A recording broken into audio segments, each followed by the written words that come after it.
तर आपला विषय शेअर मार्केट आणि शेअर मार्केटमधला एक सेगमेंट जे सगळ्यांच्या इंटरेस्टचं आवडीचं पण बऱ्याचशा गैरसमजाचं आहे ऑप्शन्स ऑप्शन्स बाईंग पर्टिक्युलरली. आणि मग त्याच्याबद्दलचे सगळे बारीक सारीक डिटेल आपण बघूच की सुरुवात करायचीच आहे तर कुठून करायला पाहिजे किंवा बेसलाईन काय. तर सुरुवात करण्याआधी तुम्हाला मी विचारतो की किती जण आहेत जे ऑलरेडी ट्रेड करतायत ऑप्शन्समध्ये. कंट्रोल राहत नाही, डिसिप्लिन नाही राहिलं जात, लॉट साईजवर कंट्रोल राहत नाही आणि मग रिझल्ट तेच ते प्रॉफिट तर मार्केटमध्ये आलेल्या प्रत्येकाला प्रॉफिट दिसतोच दिसतो, पण प्रॉपर प्लॅन नसल्यामुळं मग बुकिंग वेळेत न होणं किंवा मग झालेल्या प्रॉफिट नुकसानीकडे जात असताना पॅनिक होणं, मग रिव्हेंज ट्रेड होणं. तर ह्या सगळ्या गोष्टी होत राहतात. ह्या प्रत्येक सेगमेंटमध्ये आहेत, म्हणजे फ्युचरमध्ये गेला तुम्ही किंवा ॲज अ इन्व्हेस्टर काम करतानाही ह्या सगळ्या गोष्टींना फेस करत करतच शिकायला लागतं धडपडत. आणि मग पुढं पुढं जाऊन मग आपला आपला एक प्रॉपर एक फ्रेम तयार होते मार्केटकडे बघण्याची. मग ती तुमच्या स्वकष्टातनं किंवा ऑब्झर्वेशनमधून पण होऊ शकते, ज्याला आपण स्ट्रॅटेजिक ट्रेडिंग म्हणतो. मग ज्याचे त्याची वेगळी टाइम फ्रेम, ज्याचं त्याचं मार्केटकडे बघायचा दृष्टिकोन आणि त्याप्रमाणे त्यानं वाचलेलं मार्केट आणि त्याला येणारे त्याचे रिझल्ट, म्हणजे तो जे रिॲक्ट होईल ना त्याला, त्याच्यावरून ठरतं मग पुढे जाऊन की याचा विनिंग रेट किती आहे, मग मला या प्रोबॅबिलिटीवरच काम करायचं आहे की न करायचं आहे. तर सुरुवातीला ह्या सगळ्या गोष्टी होतात, हे करून बघणं ते करून बघणं, मग आणि त्याचे सगळे मॅक्झिमम प्रयोग ना ह्या ऑप्शन सेगमेंटमध्ये केले जातात. तर आपल्याला आज ऑप्शन चेनचं ABCD शिकायचं आहे, म्हणजे बेसिक्स माहिती बघा ऑप्शन्स मुळात आहेत काय, पूर्ण पाहिजे मला. ऑप्शन्सचे प्रीमियम कसे सिलेक्ट होतात, ते कसे वर्क होतात, सेलर म्हणून काम करायचं असेल तर कसं करायला पाहिजे, बायर म्हणून काय काळजी घ्यायला पाहिजे. आणि मग किरकोळ गोष्टी आहेत त्याच्यातल्या, OI data, change in OI, implied volatility, PCR. तर ह्या गोष्टी सगळ्या आपण स्टेप बाय स्टेप बघू. बोलू बोलू या सगळ्याबद्दल श्रेया मॅडम, आणि तुमच्या प्रश्नांना उत्तरं. मग शेवटी आपण एक अर्धा तासाचा विषय, फार मोठा काही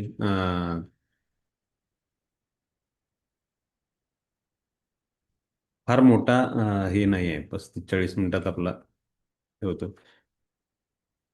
तर शेअर मार्केट म्हटलं तर मग एक सुरुवातीचं आपलं सगळ्यांचंच अट्रॅक्शन की इथं अनलिमिटेड पैसा आहे, चमत्कारिक पैसे मिळतात, लॉटरीसारखं इथं काहीतरी रात्रीत आपलं जग बदलून जाईल, आणि या अपेक्षेने आपण इथं आलेलो असतो. मुळात ह्या सगळ्याचे शिक्षण जे पाहिजे, गरजेचं आहे, ते आपल्या कुठल्याच अकॅडमिक फॅकल्टीमध्ये नाही आहे. आणि जे गरजेचं आहे ॲक्च्युली तर आपल्या कॉलेज लेवलपासून किंवा आणि इथून पुढेही फक्त इंजिनियर डॉक्टरच किती जणांनी व्हायचं, आता ते सॅच्युरेशन झाले. बघताय तुम्ही IT मध्ये काय चाललंय, सगळे सगळ्या प्रोफेशनमध्ये किंवा एखादा व्यवसाय असेल तरी कॉम्पिटिशन भयंकर आहे. ट्रेडिंग एक एरिया असा आहे ना, तो तुमच्या स्किलवर डिपेंड आहे. तुम्ही कसं डिसिप्लिन राहताय, तुमची मेंटॅलिटी किती न्यूट्रल राहते, कसं रिॲक्ट होत आहे. आणि हे मग करिअर होऊ शकतं का, तर येस, करिअर होतं येतं, रेग्युलर इन्कम सोर्स म्हणून याच्यात काम करता येतं. ॲक्च्युली जॉबपेक्षा कितीतरी पटीनं जास्त सॅटिस्फॅक्शन आहे आणि शिवाय रिवॉर्डही आहे. पण ती हे फ्रेम सापडत नाही आपल्याला. सगळ्यांना तर पाहिजे हेच असतं. आता माझ्याकडे कित्येक कित्येक हजार स्टुडंट झाले, ऑनलाईनच आपले 3-4 हजार स्टुडंट झाले. ज्यावेळी येतात, इन्व्हर्ट होतात, त्यावेळी म्हणतात मला 500,000 रुपये बस झाले दिवसाचे, माझ्याकडे भांडवल एक 15 आहे, 20 आहे, 25 आहे, 30 आहे, जे काय असेल ते. आणि मग नंतर ते प्रयोग चालू होतात आणि मग ती निगेटिव्हिटी किंवा परत परत आलेल्या फेल्युअरनी ते सगळे प्रॉब्लेम क्रिएट होतात. तर सुरुवातच जर व्यवस्थित काळजी घेऊन केली तर इथं कसलीही त्रास होत नाहीत, किंवा जे त्रास आहेत ज्याला आपण लॉस म्हणतो, जो स्टॉप लॉसच्या पद्धतीनं आपण घ्यायचं ठरवतो आधी सुरुवातीला की मी एका पर्सेंटेजमध्ये राहीन, आणि तर ती रिस्क फॅक्टर इथली नाईलाजानं टाळण्यासारखी आहे. ती टाळता येत नाही, मग ती ऍक्सेप्ट करून आपल्याला पुढे जायला शिकायचं आहे. तर ह्या सगळ्याच सेगमेंटमध्ये, म्हणजे फ्युचरमध्ये करा किंवा काही जण आता अलाउड असलेल्या फॉरेन करन्सीमध्ये पेअरमध्ये करतात किंवा ह्या, तर ते ज्या त्या ठिकाणी जे लिगल आहे ना, विषय हाच आहे की तुम्हाला मुळात त्या मार्केट ला वाचता आलं पाहिजे. आणि मग तिथून पुढं बाकीच्या गोष्टी, मग आपण किती टिकतो न टिकतो, आपला स्वभाव, मग आपलं एक्साइटमेंट, ह्या सगळ्या गोष्टी त्याच्यात, पैसा म्हटलं की त्या सगळ्या इन्व्हॉल्वमेंट येतातच येतात. तर इथं पहिल्यांदा आपल्याला समजतं ते कॅश सेगमेंट, जिथं 9-10 हजारपेक्षा जास्त स्क्रिप्ट्स आहेत, ॲसेट्स आहेत, जिथं आपल्याला खरेदी विक्री करता येते. या कुठल्याही सेगमेंटमध्ये काम सुरू करायला मुळात आधी आपल्याकडे एक डीमॅट अकाउंट लागतं. फ्रीमध्ये आपण KYC देऊन ओपन करू शकतो. 150-200 ब्रोकर आहेत, त्यांच्याकडून आपल्याला ह्या परमिशन मिळत जातात. आणि मग कॅश सेगमेंटमध्ये इतके सारे स्टॉक्स आहेत की जिथे तुम्ही खरेदी करू शकता आणि अपेक्षित प्राइस म्हणजे वाढ झाली की तुम्ही विकून प्रॉफिट कमवू शकता. हे मार्केट ना मुळात इन्व्हेस्टर मेंटॅलिटीने चालतं. इन्व्हेस्टर मेंटॅलिटी म्हणजे स्वस्त असेल तर खरेदी करायची, महाग झाले की विकायचं. म्हणजे होलसेलर, कांदा बटाट्याचा होलसेलही आपल्या आसपासचा जसं काम करतो, त्याला परफेक्टली सीझन माहिती आहे, कधी उत्पादन वाढतं, कधी मग ते स्वस्त मिळतात, आणि मग त्याच्याकडे पेशन्स जे असतात ते साठवून ठेवायचे, किंवा काही डॅमेज झालं तर त्याचं नुकसान सोसायचं, आणि मग ती वाट बघणं, वेटिंग आलं. आणि मग या सगळ्यासाठी लागतं एक चांगलं भांडवल. तर ते असेल तर या सेगमेंट्समध्ये सुद्धा मागच्या 10-12 वर्षात 2-2 हजार पट रिटर्न दिलेले स्टॉक्स आहेत. पण ते पेशन्स आणि ते रिक्वायर्ड मार्जिन, म्हणजे ते तेवढं मोठं भांडवल असेल तर इथे ह्याही सेगमेंटमध्ये त्या स्टाईलनी काम करता येतं, इन्व्हेस्टर मेंटॅलिटीने. म्हणजे जिथं जिथं दर पडतील तिथं तिथं तुमची खरेदी करायची तयारी पाहिजे. आणि मग वाढलेल्या किमतीत तुम्ही प्रॉफिट बुक करून इथंही चांगला पैसा कमवू शकता. यानंतरचं सेगमेंट येतं ते फ्युचर्स. आता इथं कॅश सेगमेंटमध्ये तुम्ही घेतलेला शेअर कॅश अँड कॅरी केलेला असतो, म्हणजे तुम्ही त्याची पूर्ण रक्कम देऊन विकत घेतलेला असतो. तुम्ही पुढच्या काही दिवसात विकू शकता, किंवा पुढच्या पिढीसाठी एक ॲसेट म्हणून, इन्व्हेस्टमेंट म्हणून सुद्धा कॅरी फॉरवर्ड करू शकता, कारण ते तुमच्या मालकीचं राहतं. फ्युचर सेगमेंट हे ट्रेडिंगसाठी बेस्ट आहे, ट्रेडर्ससाठीचं आवडीचं ठिकाण आहे, कारण इथं फक्त वाढणारच मार्केट प्रॉफिट देतं असं नाही आहे. वाढणाऱ्या मार्केटमध्ये तुमची जर खरेदी आधी असेल तर तुम्हाला वाढलेल्या प्राईसमध्ये विक्री करून प्रॉफिट कमवता येतो. शिवाय पडणाऱ्या मार्केटमध्ये सुद्धा तुम्हाला हे बार्गेनिंग केल्यासारखे ट्रेड करता येतात. म्हणजे चालू मार्केट समजा 2,000 रुपयाचा आहे, तर मी 1,500 रुपयाला ही वस्तू मागतो, हाच व्यवहार इथं असा कंप्लीट केला जातो, आधी शॉर्ट करून किंवा आधी सेलची ऑर्डर देऊन. आणि एक्सचेंज हे अलाउ करतं, आणि मग त्यानंतर आपल्या अपेक्षित प्राईसला खरेदी करून इथंही प्रॉफिट कमवता येतो. म्हणजेच थोडक्यात आपल्याला इथं दोन्ही बाजूच्या मूव पकडता येतात. आणि मग जितके काही स्टॉक्स आहेत त्या सगळ्याचे फ्युचर्स आहेत. फक्त इथलं कंपल्शन हे राहतं की इथं एक एक्सपायरी राहते, म्हणजे हे कॉन्ट्रॅक्ट्स आहेत, जवळपास 1 महिन्याच्या एक्सपायरीमध्ये सगळे स्टॉकचे फ्युचर आहेत. त्याच्या आत ते व्यवहार संपवायला लागतात. दुसरी गोष्ट म्हणजे लॉट साईज कंपल्सरी राहते, की तुम्हाला XYZ कंपनीचा 60 रुपयाचा शेअर आहे, तर तो 60 रुपयाचा इथं घेता येतो या सेगमेंटमध्ये. इथं मात्र त्याची लॉट साईज 1,000 असेल तर तुम्हाला ते तेवढ्या किमतीचे शेअर्स घ्यायला लागतील. आणि सगळ्यात महत्त्वाची म्हणजे एक्सपायरी, विदिन एक्सपायरी आपल्याला ते ट्रेड संपवावे लागतात. इथं एक पॅरलल मार्केट आहे, मल्टी कमोडिटी एक्सचेंज, जे इंटरनॅशनल कमोडिटीजवर काम करतं. आपलंच हे दोन्ही एक्सचेंज चालवतात, NSE आणि BSE. इथे तुम्हाला गोल्ड सिल्वरमध्ये 3-3 महिन्याच्या एक्सपायरीमध्ये काम करता येतं. बुलियन्समध्ये फार मोठ्या उलाढाली असतात. एनर्जी सेगमेंट आहे, क्रूड, नॅचरल गॅस आणि बेस मेटल्स आहेत, ज्यामध्ये zinc, lead, aluminium, copper, nickel, brass add केलं आहे. तर या सगळ्या सेक्टर्समध्ये चांगल्या उलाढाली होत असतात, आणि तिथेही आपल्याला काम करता येतं. काम करण्याची पद्धत जी आहे ती थोड्याफार इन्व्हेस्टरच्या फरकाने एक पोझिशनल काम करणं, म्हणजे एक्सपायरी टू एक्सपायरी एक अंदाज बांधून पोझिशन क्रिएट करणं, असाही प्रकार चालतो. ज्याच्याकडे इन्व्हेस्टमेंट चांगली आहे, थांबायची तयारी आहे, ते तशा सेटअपवर काम करतात. काही जण हे मार्केटची स्विंग कॅच करण्यासाठी ही ट्रेड करतात. आणि मग जसजसं इंटरनेट फास्ट झालं, आपल्या हातात मोबाईल आले, स्मार्ट झाले फोन, आणि रिॲक्शन टाईम कमी झाला क्लायंटचा आणि त्या मार्केटचा, तसतसं इथं इंट्राडे फार जोमाने चालणारे व्यवहार आहेत. म्हणजे दिवसभरातच मार्केट टायमिंगमध्येच आपल्याला काम करायचं आहे. ज्या काही मूव्ह असतील त्या मला कॅप्चर करायचा प्रयत्न करायचा आहे.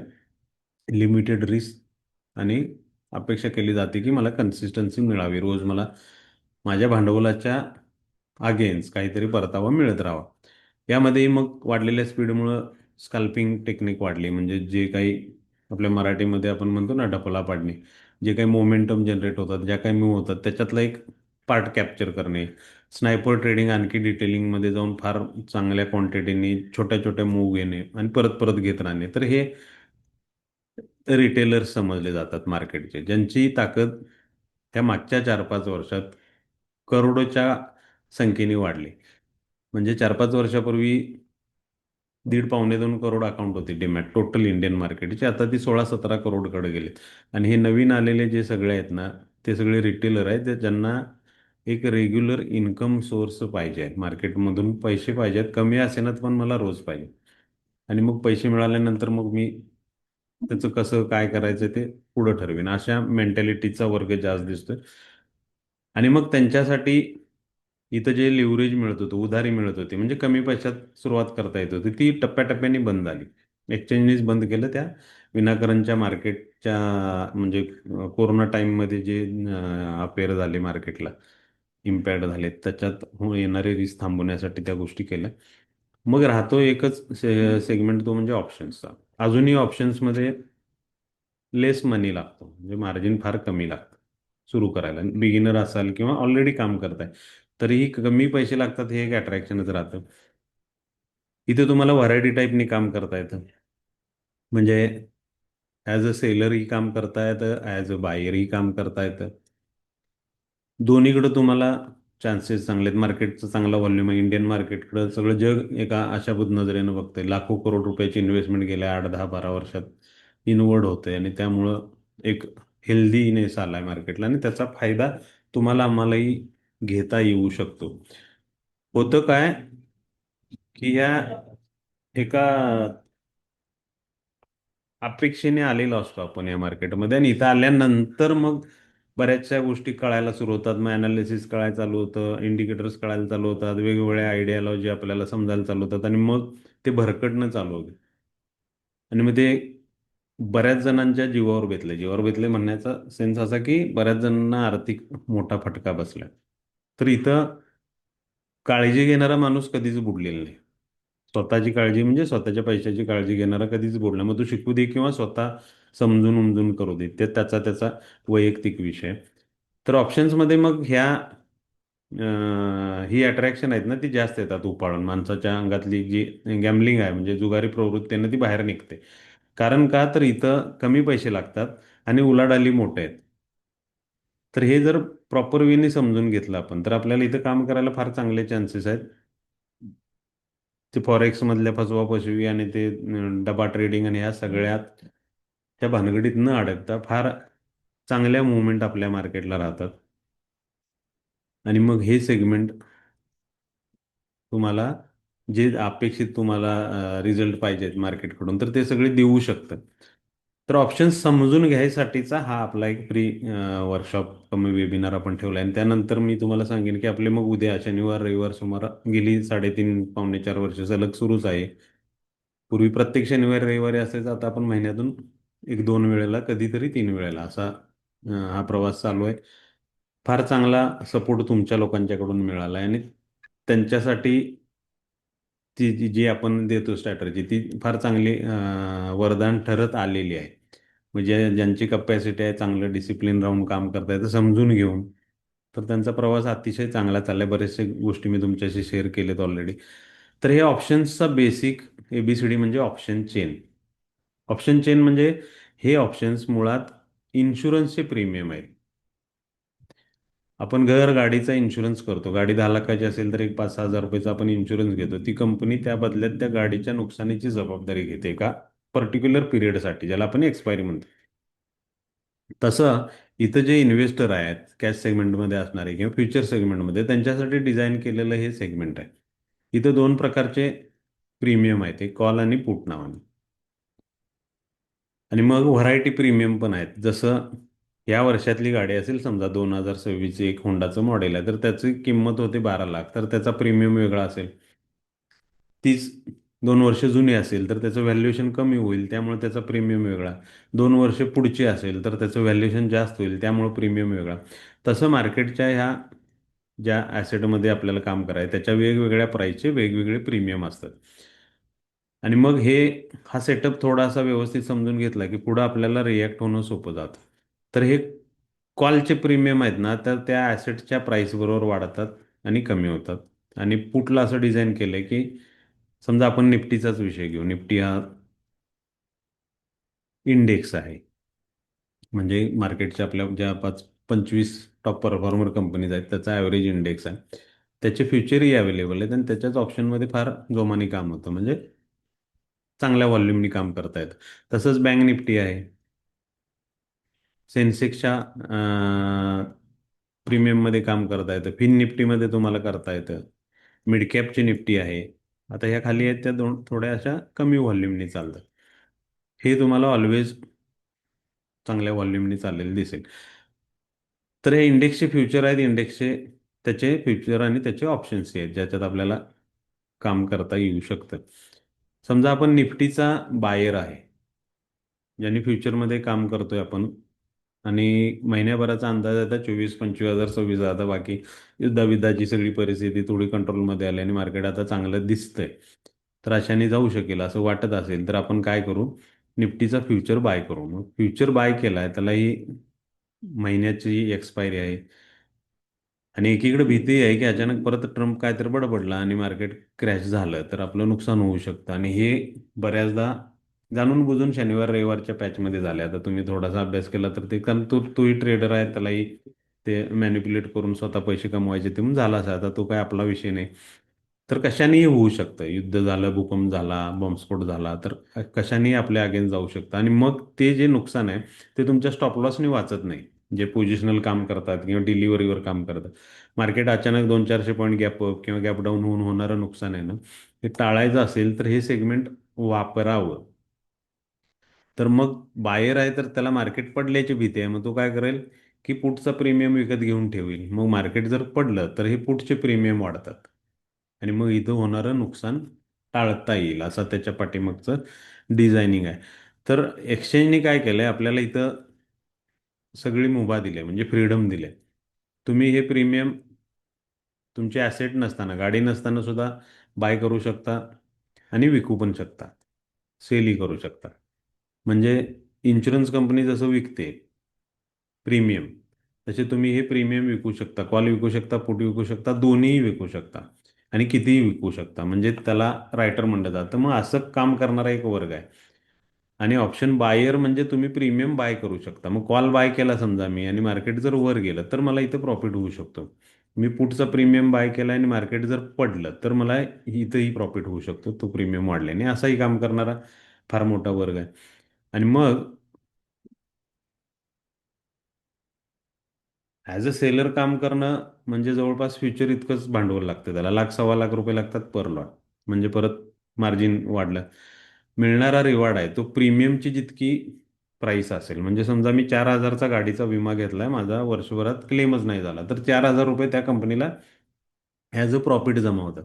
मग असं कंपनीनं कित्येक लोकांना कित्येक मॉडेलच्या गाड्यांना म्हणजे वेगवेगळ्या स्ट्राईक प्राईसचे प्रीमियम विकलेले असतील तर त्याला प्रॉफिट व्हायचा चान्सेस वाढतो, असा त्यांचा व्ह्यू राहतो सेलरचा.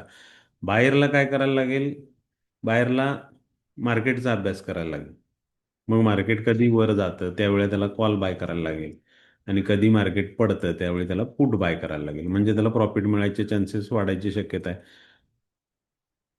मेजरली चालतं ते हेजिंग या प्रॉडक्ट्सकडे बघितलं जातं. म्हणजे कॉल पुट घेणे किंवा बऱ्याचशा स्ट्रॅडल, स्ट्रँगल, बटरफ्लायचे ते कॉर्डॉर वगैरे अशा व्हरायटी टाईपनी काम चालतं. मूळ गोष्ट आहे, आपण बायर म्हणून इंटरेस्टेड असो आणि मी तर तुम्हाला असं सांगेन की बायर म्हणूनच काम करा, फार चांगलं मार्केट आहे. तर आपल्याला थोडं डिरेक्शनल काम करायला लागतं. म्हणजे मार्केटची दशा दिशा ओळखायला शिकायला पाहिजे. जर मार्केट चांगल्या बुलिश मोडमध्ये आहे, जसं आज सकाळी थोड्या वेळासाठी होतं, तर तुम्हाला कॉल वाढताना दिसतील, मग तुम्हाला तिथे रिॲक्ट व्हायला पाहिजे.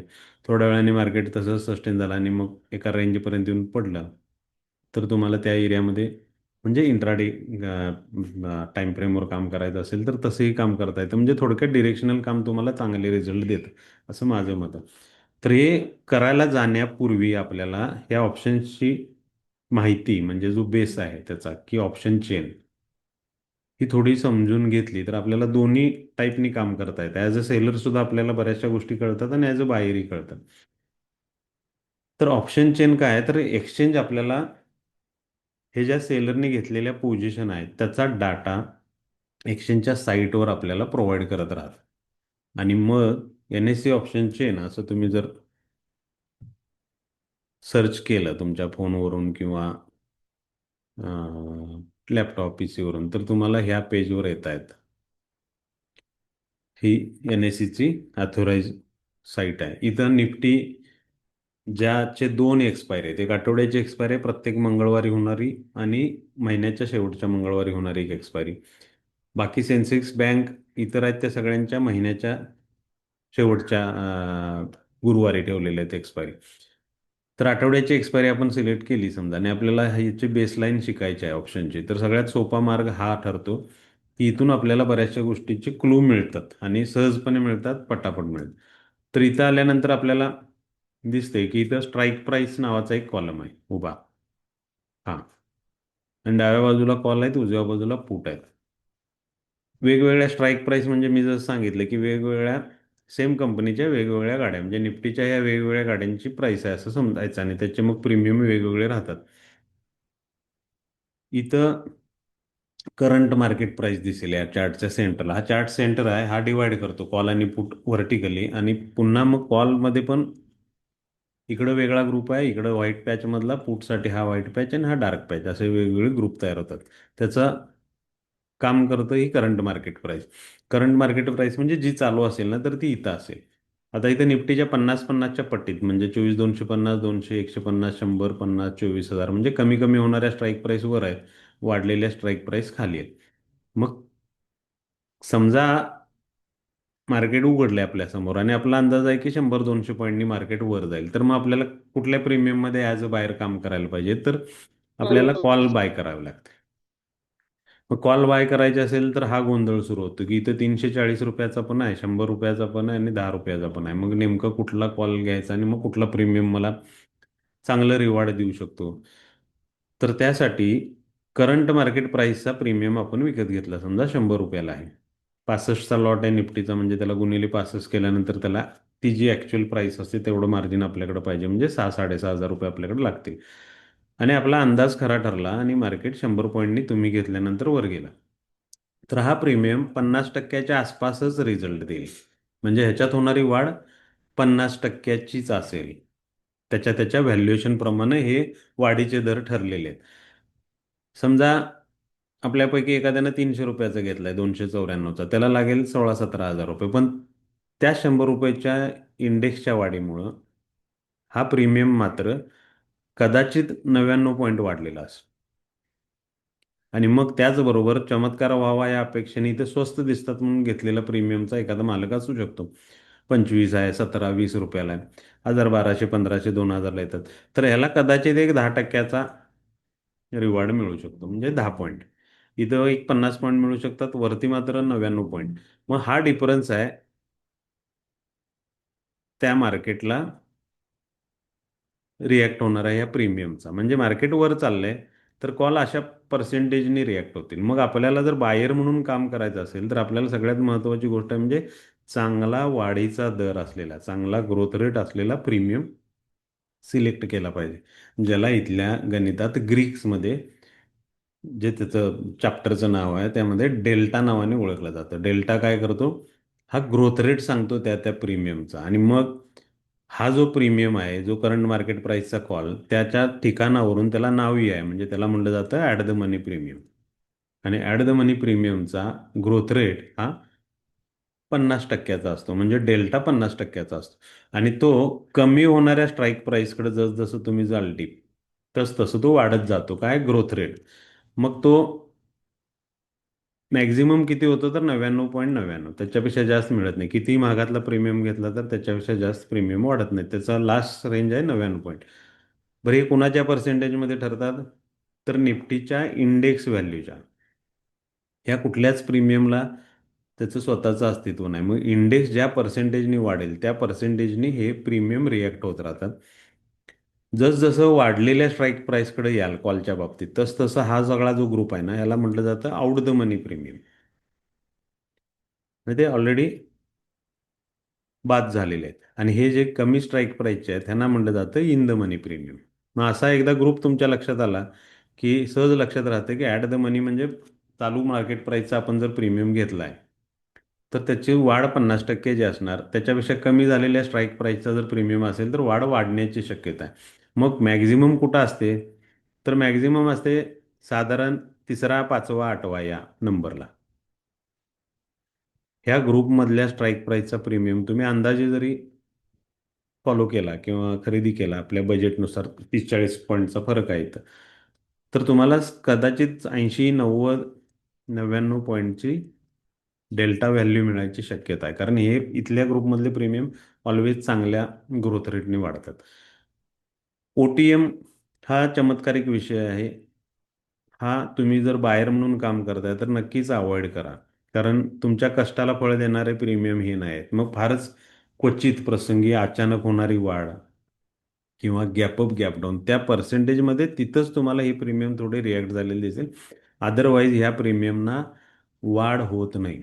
आणि पुटच्या बाबतीत सुद्धा तसंच आहे. पुटमध्ये हे वाढलेल्या स्ट्राईक प्राईसचे जे काही प्रीमियम आहेत ते सगळे आउट द मनी समजले जातात. करंट मार्केट प्राईसचा असेल तो ॲट द मनी आणि वाढलेल्या म्हणजे कमी झालेल्या आउट द मनी आणि वाढलेल्या स्ट्राईक प्राईसचे सगळे इन द मनी. म्हणजे ज्यावेळेला मार्केट पडतंय त्यावेळी तुम्हाला ह्या ग्रुपमध्ये काम करायला पाहिजे. म्हणजे इथून तिसरा पाचवा आठवा इथला कुठलाही रॅन्डम तुम्ही जरी अंदाजे जरी घेतला तरी चांगल्या ग्रोथ रेटचा प्रीमियम असतो. असा 8 ठेवायची काही गरज नाही की मला 99.99चाच पाहिजे.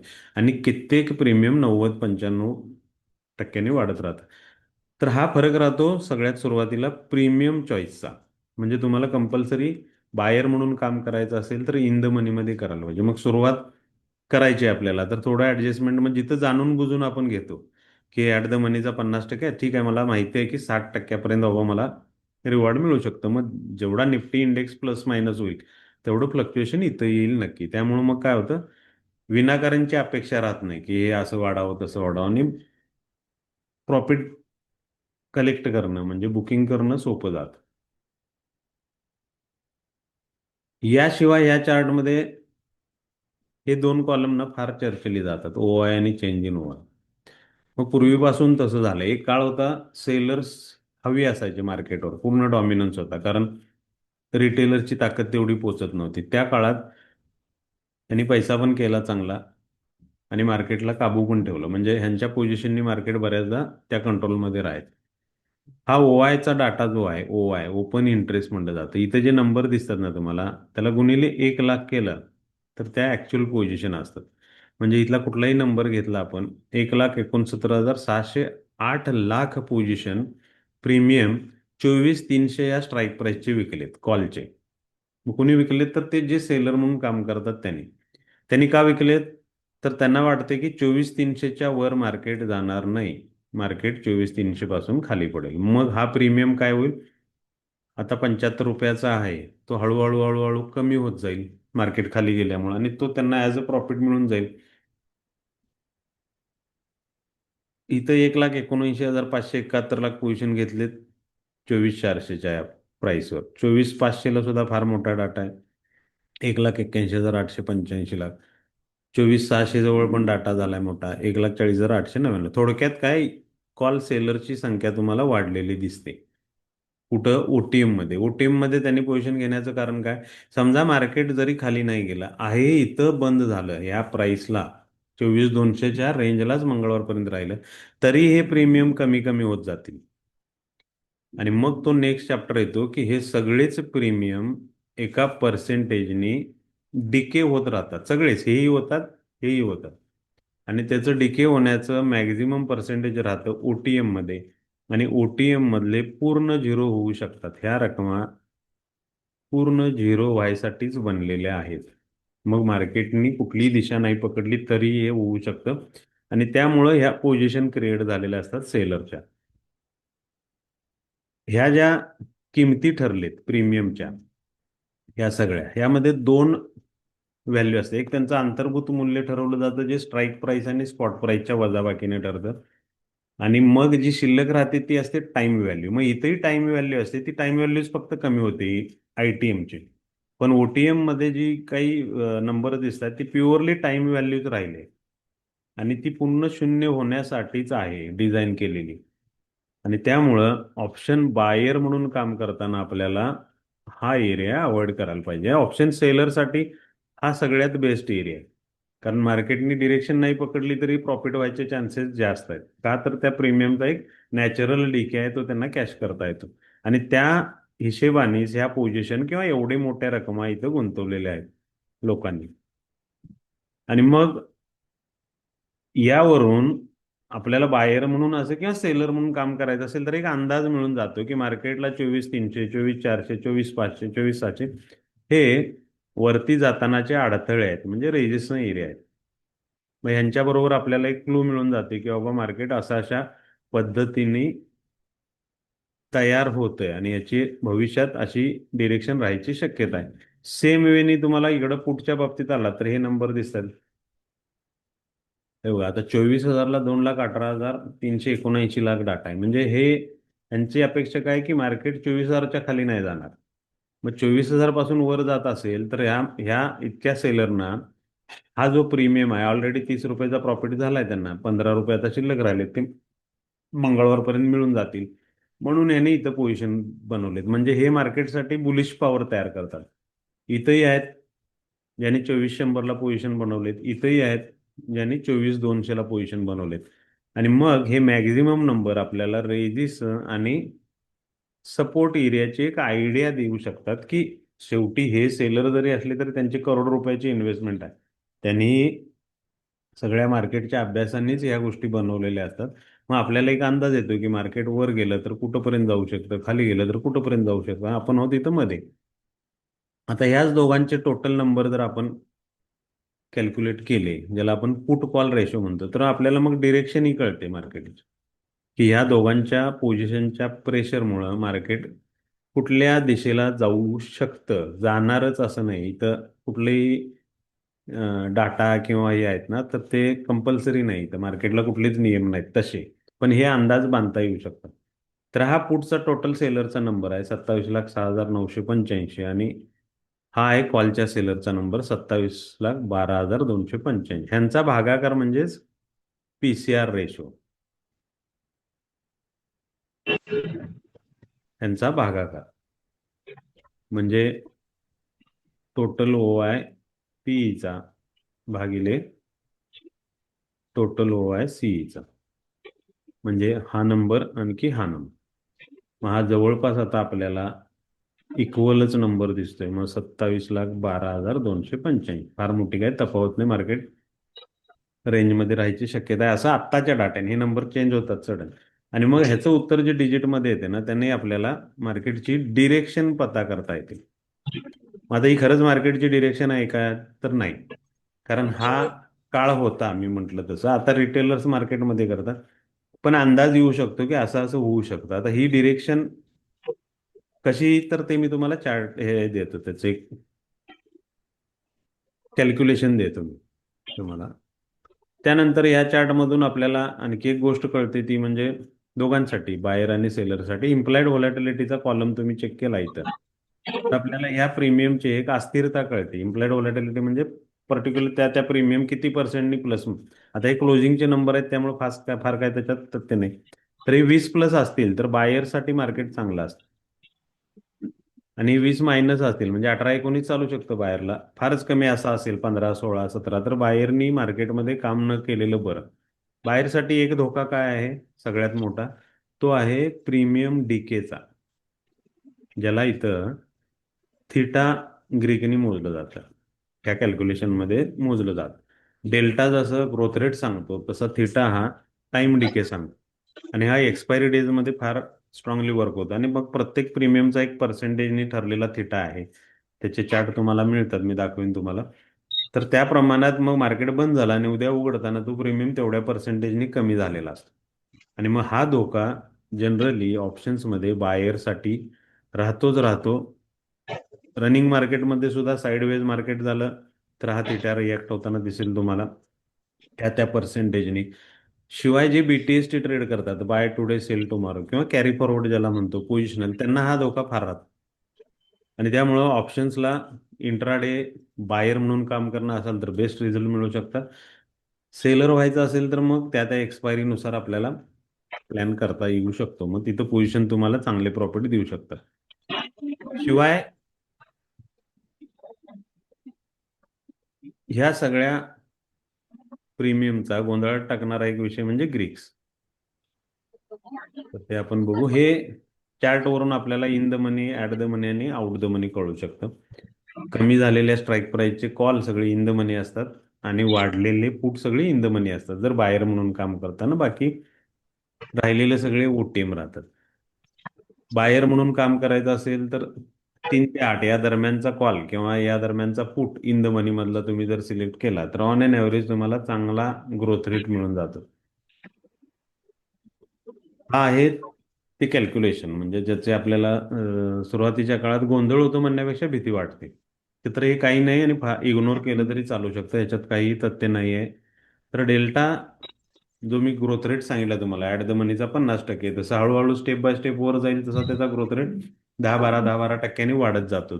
ते सांगणारं गणित म्हणजे डेल्टा, डेल्टा ग्रीक्स, आणि हा ITM मध्ये वाढत जातो. हा जो गॅमा आहे तो डेल्टाचं स्पीड सांगतो.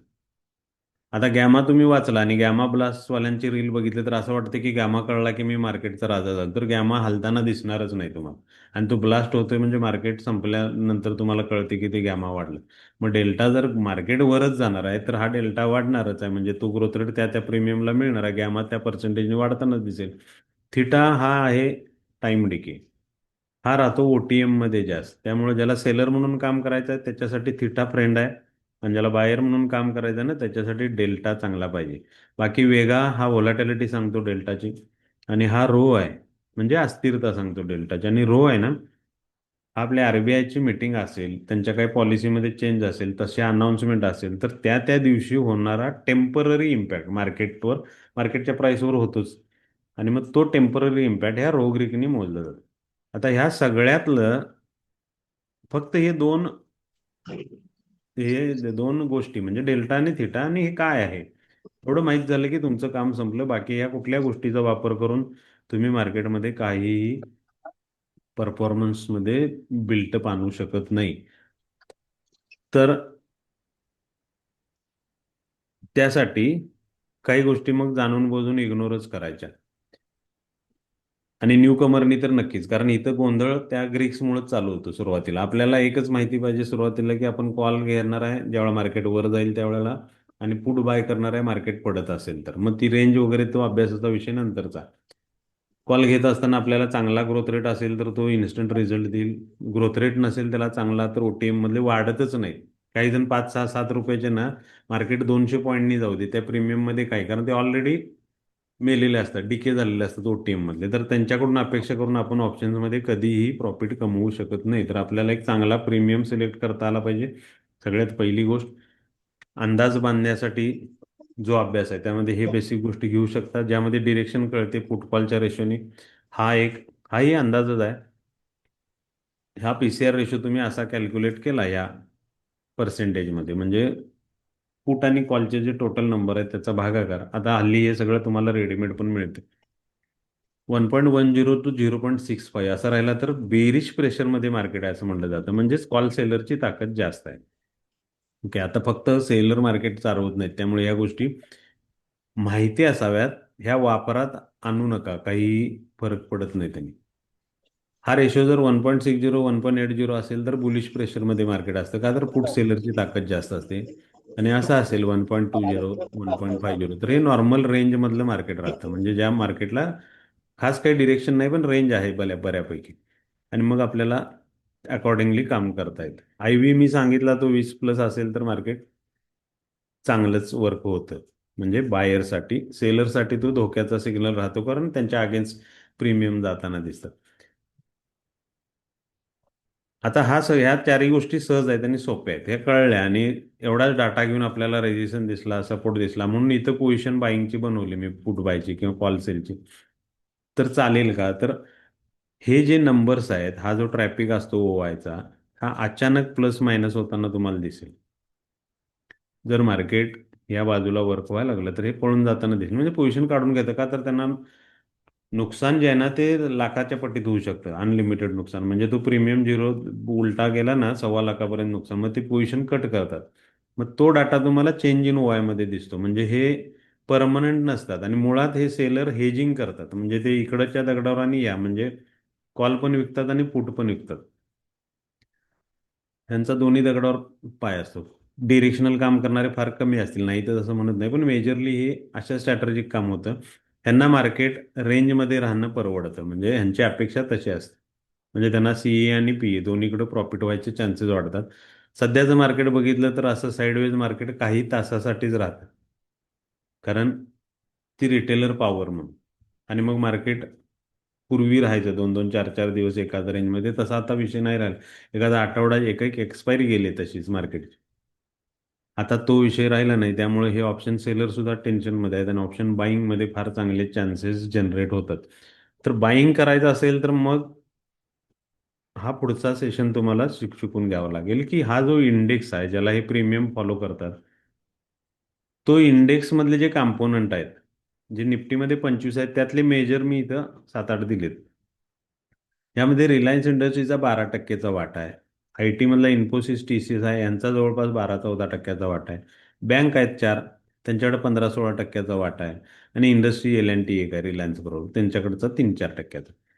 तर असा एकत्रित इम्पॅक्ट त्या इंडेक्सवर होतो निफ्टीच्या वर जाण्यासाठी किंवा खाली येण्यासाठी. बँकेत तसंच आहे, बँक ही प्युअरली बँकांचीच इंडेक्स आहे निफ्टी. मग H D F C I C I C या दोघांच्याकडेच 50%चा वाटा आहे जवळपास. या दोघांच्याकडे जे चालले असेल खरेदी विक्री, ती तुम्हाला बँक निफ्टी इम्पॅक्ट करताना आज दिवसभर निफ्टी बुलिश मोडमध्ये वाटत होती, बँक अजिबात राहिली नाही आणि मग बँकेने ड्रॉप दिला, तसं निफ्टी सुद्धा मग त्या एरियातून खाली आली. तर बँक चार इथंही आहेत, त्यामुळे ह्या बँकेचा मोठा इम्पॅक्ट निफ्टीवर होत राहतो. निफ्टीचा इम्पॅक्ट बँकेवर नाही होत. निफ्टीमध्ये आय टी आहे, इंडस्ट्री आहे आणि प्लस बँक आहेत ज्या मेजर आहेत त्यामध्ये 25 मध्ये. आणि मग इथं होणारी खरेदी विक्री, तर इथं कोण खरेदी करतं, तर स्टॉक्समध्ये होते. मग त्यामध्ये एफ आयचा मोठा वाटा आहे. डोमेस्टिक इन्व्हेस्टर्समध्ये म्युच्युअल फंडचे लाखो करोड रुपये इथं जातात, इन्शुरन्सचे पैसे इथं जातात, इन्स्टिट्यूशनल पैसे इन्व्हेस्टमेंट आहेत, इंडिव्हिज्युअल ट्रेडिंग करणारी म्हणजे इन्व्हेस्टर म्हणून काम करणारी करोडोच्या पट्टीत लोक इथं आहेत. मग शिवाय ट्रेडर आले, ते मग याच्या स्टॉक्समध्ये काम करणारे, याच्या फ्युचरमध्ये काम करणारे, ह्याच्या ऑप्शन्समधले असणारे सेलर. मग कॉलचा सेलर बेरिश प्रेशर देतो, पुटचा सेलर बुलिश प्रेशर देतो. आणि शिवाय मग याच्या इंडेक्स ऑप्शनमध्ये काम करणारा गर्दी, तर ती मग कॉलची सेलरची वाढली तर ती बेरिश, कॉल बायर वाढले तर बुलिश प्रेशर देतील, पुट बायर वाढले तर ते बेरे बुलिश प्रेशर देतील, बेरिश. तर ह्या पद्धतीने हे व्हरायटी लोक वेगवेगळ्या टाईपने मार्केटला फोर्स करत राहतात वर किंवा खाली, आणि त्यात मग कुणाची ताकद वाढेल ना तिकडं मार्केट जाणार आहे, म्हणजे हा इंडेक्स जाणार आहे. आणि मग ह्याच्यावर जगातल्या सगळ्या गोष्टींचा इम्पॅक्ट होतो, जसं की युद्धांचे होतात, काही पॉलिटिक्सकल गोष्टींचे होतात, काही भूकंप झाले काय झाले तर ह्या अशा गोष्टींचे इम्पॅक्ट होतात. जे जेही माणसाच्या लाईफवर इम्पॅक्ट करतं त्या सगळ्या गोष्टींचा इम्पॅक्ट इथं ह्या इन्व्हेस्टरच्या किंवा ट्रेडरच्या मेंटॅलिटीवर होत राहतो आणि मग तसं मार्केट रिॲक्ट होत राहतं. मग हे मार्केट पकडायचं कसं, तर ह्यासाठी आपल्याला ह्या सगळ्याचा एकत्रित अभ्यास करायला लागतो, ज्याचा डाटा तुम्हाला ह्या ऑप्शन चेन सारखा कुठेही जगात मिळत नाही आणि मिळणारही नाही पुढं कित्येक वर्षात. तर हा डाटा कसा कलेक्ट करता येतो, तर हा फक्त टेक्निकल अनालिसिसने. टेक्निकल अनालिसिस म्हणजे चार्टचा अभ्यास. मग चार्टच्या अभ्यासाने काय कळतं, तर प्राइस एखाद्याची वर झाली तर आपल्याला कॉमन सेन्सचा भाग आहे की इथं खरेदी वाढायला लागली, बाहेरची ताकद वाढायला लागली म्हणून प्राइस वर गेली. आणि जर प्राइस खाली येते तर सिंपल गोष्ट आहे की इथं सेलर्सची ताकद वाढली, म्हणजे बाहेर पडणाऱ्या लोकांची वाढली. मग इन्व्हेस्टर बाहेर पडायला लागला तरी मार्केटवरही प्रेशर येतं. पुढचा बायर बेरिश प्रेशर ठेवतो, कॉलचा सेलर बेरिश प्रेशर ठेवतो. मग त्याच्या त्याच्या अकॉर्डिंगली स्टॉक्समध्ये फ्युचरमध्ये फ्युचरचा सेलर फ्युचरचा तर अशी ही व्हरायटी टाईपनी काम करणारी लोक आहेत वेगवेगळ्या त्या सेगमेंटमध्ये. पण इम्पॅक्ट मार्केटला हे दोनच राहतात. इथं दोनच प्लेयर असतात, एक बायर आणि एक सेलर. ज्याची ताकद वाढेल ना तिकडं मार्केट जाणार आहे. मग दोघांची ताकद एकत्रित असेल तर मार्केट स्टँड बाय मोडमध्ये राहील. म्हणजे रस्सीखेच सारखं 100 लोक इथं 100 एकसारखी ताकद असेल तर मार्केट कुठंच नाही जाणार. आणि हे नेहमी हे आपल्या बाजूला न्यायला आणि हे आपल्या बाजूला न्यायचा प्रयत्न करत असतात. मग ते ट्रेडरच्या ट्रेडिंगच्या स्वरूपात असेल, इन्व्हेस्टमेंटच्या स्वरूपात असेल, किंवा मग ऑप्शन्समधलं जसं आपण स्ट्रॅटेजिक काम करणं, मग त्यात कमी जास्त होणारी ताकद मार्केटला वर खाली नेते. मग ह्याचा चार्टचा अभ्यास काय सांगतो, तर चार्टवर ह्या सगळ्या कलेक्टिव्ह मेंटॅलिटीचा इम्पॅक्ट होतो, म्हणजे प्राईसवर. ही सगळ्यात महत्वाचा पार्ट आहे. मग प्राईसची मुवमेंट तुम्हाला वाचता आली की तुम्ही जिंकला. सिंपल गोष्ट आहे. प्राईस कुठं जाणार आहे, कशी जाणार आहे, आणि कधी जाणार आहे, या तीन प्रश्नांचं उत्तर कळलं की तुम्ही जिंकला. मग प्राईस जर वर चालली तर याचा अर्थ आपण बुलिश मार्केटमध्ये काम करायला पाहिजे. मग ती प्राईस अशीच राहते का, तर ती तशी नाही. इथं वरती जाताना त्याच्यामध्ये रिट्रेसमेंट येतात प्रॉफिट बुकिंगमुळे. मग तो इन्व्हेस्टर बाहेर पडेल किंवा ट्रेडर रिटेलर बाहेर पडतो. काही जण 550 पॉईंटसाठी काम करतात, काही जण 500 पॉईंटसाठी काम काम करण्याची पद्धत प्रत्येकाची वेगळी आहे. आणि त्यांचं एकत्रीकरण झालं म्हणजे सिंक्रोनायझेशन झालं की ते प्राईसवर तुम्हाला एकत्रित दिसायला सुरू होतं, ज्यातून तुम्हाला हे अभ्यासता येतात सगळ्या मार्केटच्या मूव. मी तुम्हाला आजची दाखवतो. अगदी ड्रॅमॅटिक मूव आहे आणि परफेक्टली पकडता येते, जे आमच्या सगळ्या स्टुडंटनी पकडली. तर सकाळपासून मार्केट सकाळी गॅपअप झालं होतं थोडं. गॅपअप झालं याचा अर्थ बाहेरची ताकद होती म्हणून गॅपअप झालं. मग पुन्हा वर गेलं, पुन्हा रिट्रेसमेंट आली, पुन्हा वर गेलं, प्रयत्न केला, पुन्हा खाली आलं, पुन्हा वर गेलं, पुन्हा खाली आलं, मग पुन्हा एक प्रयत्न झाला, आणि मग पुन्हा तो गेला, आणि मग मार्केट असं आलं. तर ही सिंपल गोष्ट आहे जी तुम्हाला कुठल्याही इंडिकेटर किंवा अभ्यासाशिवाय कळू शकते. जर इथं बाहेर होते तर त्यांच्या ताकदीमुळे मार्केट वर गेलं, खाली का आलं तर त्यांचं प्रॉफिट बुकिंग झालं. मग पुन्हा वर का गेलं तर इथं पुन्हा खरेदी सुरू झाली. मग आता आज सकाळी मार्केट गॅपअप झालं. गॅपअप झालं याचा अर्थ कालचे जे इकडचे आहेत, 200-250-300 पॉईंटनी वर आल्यानंतर त्यांना प्रॉफिट झालंय, त्यांनी बुकिंग केलं. बुकिंग केल्यामुळे मार्केट रिट्रेस झालं. मग रिट्रेस होऊन परत त्याच्यात खरेदी सुरू झाली ना, ती आधीच्या जो सुरुवात होती त्याच्या वर व्हायला लागली. म्हणजे असं कधी होतं ज्या वेळेला खरेदीची झुंबड उडते, मराठीत म्हणतो आपण, म्हणजे इंटरेस्ट जास्त आहे, डिमांड जास्त असेल तर, इथल्या टेक्निकल भाषेत, आणि मग ती एक्साइटमेंट तुम्हाला प्राइसवर रिॲक्ट होताना दिसते, आणि प्राइस तिथून मग पुन्हा वर जायचा प्रयत्न करते. बरं, ह्यांची ताकद पोचते का नाही हे कसं कळणार, तर त्यांनी जो आधीच्या बायरनी जिथं प्राइस नेली होती त्याच्यापेक्षा वर नेतील अशी अपेक्षा असते. ती नाही झाली तर हेही सोडून देतील. मग पुन्हा एक ट्राय झाला, एक नवीन छोटासा हाय झाला, आणि मग काय झालं, तिसरा एक फेल्युअर बायरचा प्रयत्न झाला आजही. आणि मग इथं त्या मार्केटचं स्ट्रक्चर चेंज झालं, आणि मग मार्केट पडणार हे इथंच कळलं, आणि वाढणार आहे ते इथंच कळेल. मग ह्या दोन गोष्टी तुम्हाला मी आज शिकवतो सिम्पल वेनी, ज्याला म्हणतात मार्केटचं स्ट्रक्चर वाचायला येणं. ह्या टेक्निकल अनालिसिस प्राइस ऍक्शन मधला पार्ट आहे, सिम्पल आहे, कुणालाही सहज डोळ्याला दिसणार आहे. आणि मग हे स्ट्रक्चरकडे लक्ष असेल ना तर तुमचे मुळात तुमचे अंदाज 90%च्या वर जायला चालू होतात, कारण मार्केटची मेजॉरिटी वाचताय तुम्ही. आणि मेजॉरिटीचा अभ्यास सुरू झाला की आपल्याला फक्त काय करायचं आहे, त्यांना फॉलो करायचं आहे. आपण नाही ठरवू शकत मार्केट वर जाणार खाली जाणार. बरेच जण तसेच भाषा करतात, असं होणार तसं. तर ते होण्यापेक्षा सिंपल गोष्ट आहे, इथं मार्केटमध्ये जी मेजॉरिटी जी कोण आहे आपल्या शिवायची, त्यांचं काय चाललंय, आणि मग ते वर जाणार असतील तर आपण त्यांच्याबरोबर जायचा प्रयत्न करू, ते खाली जाणार असतील तर आपण तिकडे जाऊ, ते कुठंच जाणार नसतील तर आपण पण वेट वॉच मोडमध्ये जाऊ. आपण पण बघू बघू ठरवू दे त्यांचं बुलिश व्हायचं की बेरिश, त्यानंतर रिॲक्ट हो. ही हा सेटअप किंवा अशी मेंटॅलिटी ठेवून तुम्ही जर राहिलात तरच मार्केटमध्ये तुम्हाला कन्सिस्टन्सी मिळू शकते. आणि मग हा जो स्ट्रक्चरचा अभ्यास आहे ना, ज्यामध्ये ही प्राईस अशा मूव्ह होतात सिम्बॉलिक, ज्यामध्ये एक लो राहतो. हे नेहमी प्रत्येक वेबिनारला मी सांगत आलो तुम्हाला. एक हाय होतो, मग पुन्हा प्राईस ज्यावेळी रिट्रेस होते, मग ती तुम्ही कॅन्डलच्या स्वरूपात वाचत असाल तर तुम्हाला कदाचित असं दिसेल. मग हे प्रेझेंटेशन झालं प्राईस मधल्या मूवचं. आणि मग पुन्हा जर वर जायचं असेल तर ते अशी जाईल.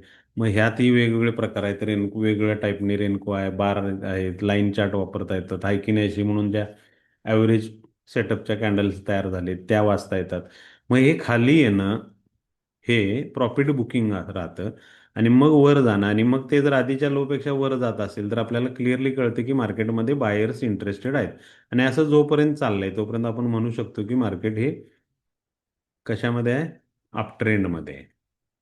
हेच जर उलटं व्हायला लागलं म्हणजे प्राइस पडले पुन्हा वर जायचा प्रयत्न करत आहे पण फेल्युअर ठरत आहेत बाहेर आणि मग सेलरचं प्रेशर येत आहे, तर काय व्हायला चालू होतं? एक नवीन लो झाला, मग नवीन झाला, नवीन झाला, तर हे लोअर हाय तयार व्हायला चालू होतात. असं असेल तर तो डाऊन ट्रेंड राहतो. आणि मग हे जर होत नाही सिंगल, आता हे कुणामुळे झालं? कित्येक लाखो एकमेकाला न ओळखणारी लोक एकाच ठिकाणी इन व्हायला लागलेत आणि एकाच ठिकाणी आउट पण व्हायला लागलेत. म्हणजे प्रॉफिट बुक करून बाहेर पडले आणि त्यांच्यामुळं प्राईसवर तसा इम्पॅक्ट होताना दिसतोय. म्हणजेच त्याला म्हणतात त्या कलेक्टिव्ह मेंटॅलिटीचा प्राईसवरचा इम्पॅक्ट. आणि तो ह्या बेसिक अशा दोन गोष्टींनी ट्रेंड ठरवू शकतो. आणि समजा बायर आहेत, सेलरही आहेत मार्केटमध्ये, पण प्राईसला वर नेतात, खाली आणतात, परत वर जाऊ शकत नाही, खाली जाऊ शकत नाही, वर जाऊ शकत नाही. असं ज्यावेळी ट्रॅप होतं मार्केट, त्यावेळी आपल्याला कळतं की हे मार्केटला आपण तिसरी अवस्था म्हणतो, जी साईडवेज किंवा न्यूट्रल मार्केट म्हणतो. ऑप्शन्समध्ये सगळ्यात जास्त बाहेरचं नुकसान ह्या फेजला होतं. पहिल्या फेजमध्ये तुम्ही काय करू शकता? कमी प्रॉफिट घ्याल जर कॉल बाईंगमध्ये असाल किंवा मिस कराल. ह्याच्यात जर तुम्ही इथं प्रत्येक ठिकाणी बरेच जण ट्रेडर, आता माझ्याकडं एखादी रेड कॅन्डल जरी झाली किंवा थोडीशी रिट्रेसमेंट आली तर त्यांना वाटतं की आता इथून पडणार मार्केट आणि मग इथं घेतलेले सगळे जे सेलर आहेत त्यांचे प्रॉफिट इकडे जाणाऱ्या बायरकडे कन्वर्ट होतात. इथं दोनच गोष्टी होतात मित्रांनो. एक बायरचा लॉस म्हणजे सेलरचा प्रॉफिट, सेलरचा लॉस म्हणजे बायरचा प्रॉफिट, आणि मधल्यामध्ये एक्सचेंज आपल्याकडून टॅक्स घेतं आणि ब्रोकर कमिशन घेतं, ब्रोकरेज ज्याला म्हणतो. बाकी इथं जो पैसा आहे तो फक्त इकडून ह्याच्याकडून त्याच्याकडे, त्याच्याकडून त्याच्याकडे जातो. आणि मग हे साईडवे स्ट्रक्चरमध्ये काय होतं? हे सिंक्रोनायझेशन होत नाही प्रॉपर वेने, आणि ते जोपर्यंत असं राहतं ना तोपर्यंत मार्केट आपण साईडवेज आहे म्हणतो. आता हे साईडवेज होणं म्हणजे प्रेशर कुकर सारखं प्रेशर जनरेट होणं या मार्केटमध्ये. आणि मग ह्याचा ब्लास्ट. आणि मग एकतर सेलर किंवा बायर यांची एक्झिटमुळं होतं हे, किंवा ताकद वाढल्यामुळं. मग बाहेरची ताकद वाढली तर सेलरच्या एक्झिट एरियात जाईल. सेलरच्या म्हणजे सेलरच्या काहीतरी रिस्क असतील ना त्यांच्या, 10, 20, 30, 40, 50, 100, 200 पॉईंटचे स्टॉप लॉस. आणि तसं असेल तर मग मार्केट या बाजूला जातंय, सेलर पूर्ण सरेंडर होतात म्हणजे एक्झिट घेतात लॉस घेऊन. बाहेरचे ऑलरेडी पोझिशन प्रॉफिटमध्ये होते, नवीन मग रिटेलर त्याच्यामध्ये जॉईन झाले किंवा पोझिशनल, ते सगळं प्रकार ती प्रोसेस चालू राहते. सेलरची ताकद वाढली, प्राइस बाहेरच्या काहीतरी त्याची रिस्क फॅक्टर असेल त्याच्या त्याच्या कपॅसिटीप्रमाणे, तिकडं प्राइस जर आली चुकून तर मग मार्केट तुम्हाला असं ड्रॉप होताना दिसेल. आणि मग इथं तुम्हाला वर जाण्याची पद्धत त्याची अशी राहील आणि खाली जाण्याची पद्धत त्याची अशी राहील. मग ह्या तीन अवस्थांना क्रमाक्रमानं परत परत होत राहतात. म्हणजे ही रॅली होते, मार्केटला नाईलाजानं आता इथले बाहेर असतील कोण असतील बुकिंगला आले तर मार्केट मग काय होतं? असं या मोडमध्ये जातं म्हणजे थर्ड मोडला साईडवेजच्या. मग पुन्हा याच्यामध्ये बायर जनरेट झाले, बाईंग पॉवर जनरेट झाले तर पुन्हा मार्केट कुठंतरी जाईल, ज्यालाच स्मार्ट मनी कन्सेप्टमध्ये बेस म्हटला जातो. इथे इन्स्टिट्यूशनल ट्रेड आले, ही रॅली झाली, मग पुन्हा बेस तयार झाला, बेसमध्ये बाहेर वाढले तर पुन्हा रॅली व्हायचे चान्सेस, आणि असंच होतं. समजा रिव्हर्सल व्हायचं आहे तर त्याला अचानक रिव्हर्सल फार कमी, म्हणजे अचानक बॉम्ब फुटला, काहीतरी युद्ध सुरू झालं जी कुणाला माहिती नव्हतं अशी गोष्ट घडली तर तसं होतं, नाही तर मग तुम्हाला त्या गोष्टी चार्टवर दिसतात होताना. मग हे रिव्हर्सल व्हायचं आहे तर असं होईल, मग हा बेस होईल, पुन्हा ड्रॉप होईल, पुन्हा त्याला कंटिन्यू करायचं आहे तर असं पडत राहील. आणि मग यातून बरेचसे चार्ट पॅटर्न तयार होतात. प्राइस एक्सचेंज तुम्हाला माहिती असेल, काही कंटिन्युएशनवाले आहेत, काही चॅनल्स होतात बुलिश बेरिश हे रेंजमधले, काही ठिकाणी ट्रायंगल्स होतात. हे कन्सोल्टेशनचे प्रकार आहेत. हा जो बेस म्हणला ना मी, ह्यात असे वेगवेगळे आकार होतात बुलिश बेरिश, आणि मग ह्याच्यावरून तुम्हाला परफेक्टली अंदाज येतो की मार्केट कुठून कुठंपर्यंत जाऊ शकतं आणि जाणार आहे. ह्यामध्ये रिव्हर्सल आहेत हेड शोल्डर सारखे. आज बँक अशा मोशनमध्ये होती आणि तिचा ड्रॉप व्हायचे चान्सेस आहेत, त्यामुळे मार्केट निफ्टीला पण खाली घेऊन आलं. कप हँडल होतात, मेगाफोन पॅटर्न आहेत, डबल टॉप डबल बॉटम, आपण जनरल जे रिव्हर्सल, ह्या सगळ्याला लॉजिक आहे. आपोआप नाही होत. डबल टॉप झाला म्हणून मार्केट पडत नाही, तर ह्याच्या पाठीमागं ह्या बायरची ताकद होती, त्यांनी एक हाय केला, प्रॉफिट बुकिंग केल्यामुळं पुन्हा नवीन बायरने एक ट्राय केला, मग तो ग्रुप हाही रिपीटेडली असू शकतो किंवा नाही, आणि त्यांनाही प्रयत्नपूर्वक नवीन हाय करता आलं नाही. मग तेही पॅनिक झाले, त्यांनीही पोझिशन सोडल्या. मग ही जी रेंज होती सपोर्टची, ज्याला आपण नेकलाईन म्हणतो, ती तुटल्यानंतर मार्केट धडाधड कोसळताना दिसेल तुम्हाला. मग हे लॉजिक कशाचं आहे? त्या पोझिशन घेण्याचं. तुम्हाला लिक्विडिटीचा हा परत परत ऐकायला येत असेल, ऑर्डर ब्लॉक, जिथं कुठं ऑर्डर चांगल्या जनरेट होतात हे दिसतात आपल्याला. कुठं गर्दी आहे ट्रेडरची, कारण हे मार्केट एखाद्या पब्लिक ट्रान्सपोर्ट सारखं चालतं. कित्येक लोक असे थांबलेत समजा, आणि मग तिथं ती गाडी येते मार्केटची, मग हे लोक बसतात. बसल्यानंतर त्यातले बायर जास्त असतील तर मार्केट वर जाईल, सेलर जास्त असतील तर खाली जाईल. वर गेला तर ते नवीन गर्दीच्या शोधात जातं, म्हणजे नवीन लिक्विडिटी. पुन्हा तिथं जाऊन ही लोक ॲड ऑन होतील, मग ह्याच्यामध्ये ह्यांच्यापेक्षा ताकद जर जास्त राहिली तर वर जाईल गाडी किंवा खाली येईल. ह्याला लिक्विडिटी स्वीप, लिक्विडिटी ग्रॅब, ह्या सगळ्या नावांनी मग ओळख. मग हे कुठं होतं, काय होतं, कधी होतं, ते ओळखायचं कसं? रॅली होणार आहे कसं ओळख? मार्केट साईडवेज मोडमध्ये असेल तर आपल्याला कमी पैशात किंवा कदाचित एखादा लॉस घेऊन पण थांबायची तयारी पाहिजे, जर मार्केटच कुठं मोड त्या मूवमध्ये जात नाही तर. आणि चांगल्या ट्रेंडमध्ये मार्केट असेल तर चार पैसे जास्त कमवायला पाहिजेत, किंवा त्या दिवशी आपण चांगलं काम करायला पाहिजे. तर हे अपेक्षित असते एका टेक्निकल कडून. आपण काय करतो जनरली, आपण रोज सेम रिॲक्ट होतो मार्केटला. सकाळी यायचं, कॅन्डल ग्रीन दिसली की कॉल बाय करायचा, रेड दिसली की तो लॉस घ्यायचा आणि परत पुटला जायचं. मग इकडं पण जात नाही, इकडं पण जात नाही. मग मूळ अभ्यास तुमचा चालू होतो ह्याच्यातून, की खरंच ही कॅन्डल बाहेरची आहे का? हे जर बाहेर असतील तर मार्केट मग इकडे जायला पाहिजे, ते का नाही गेलं?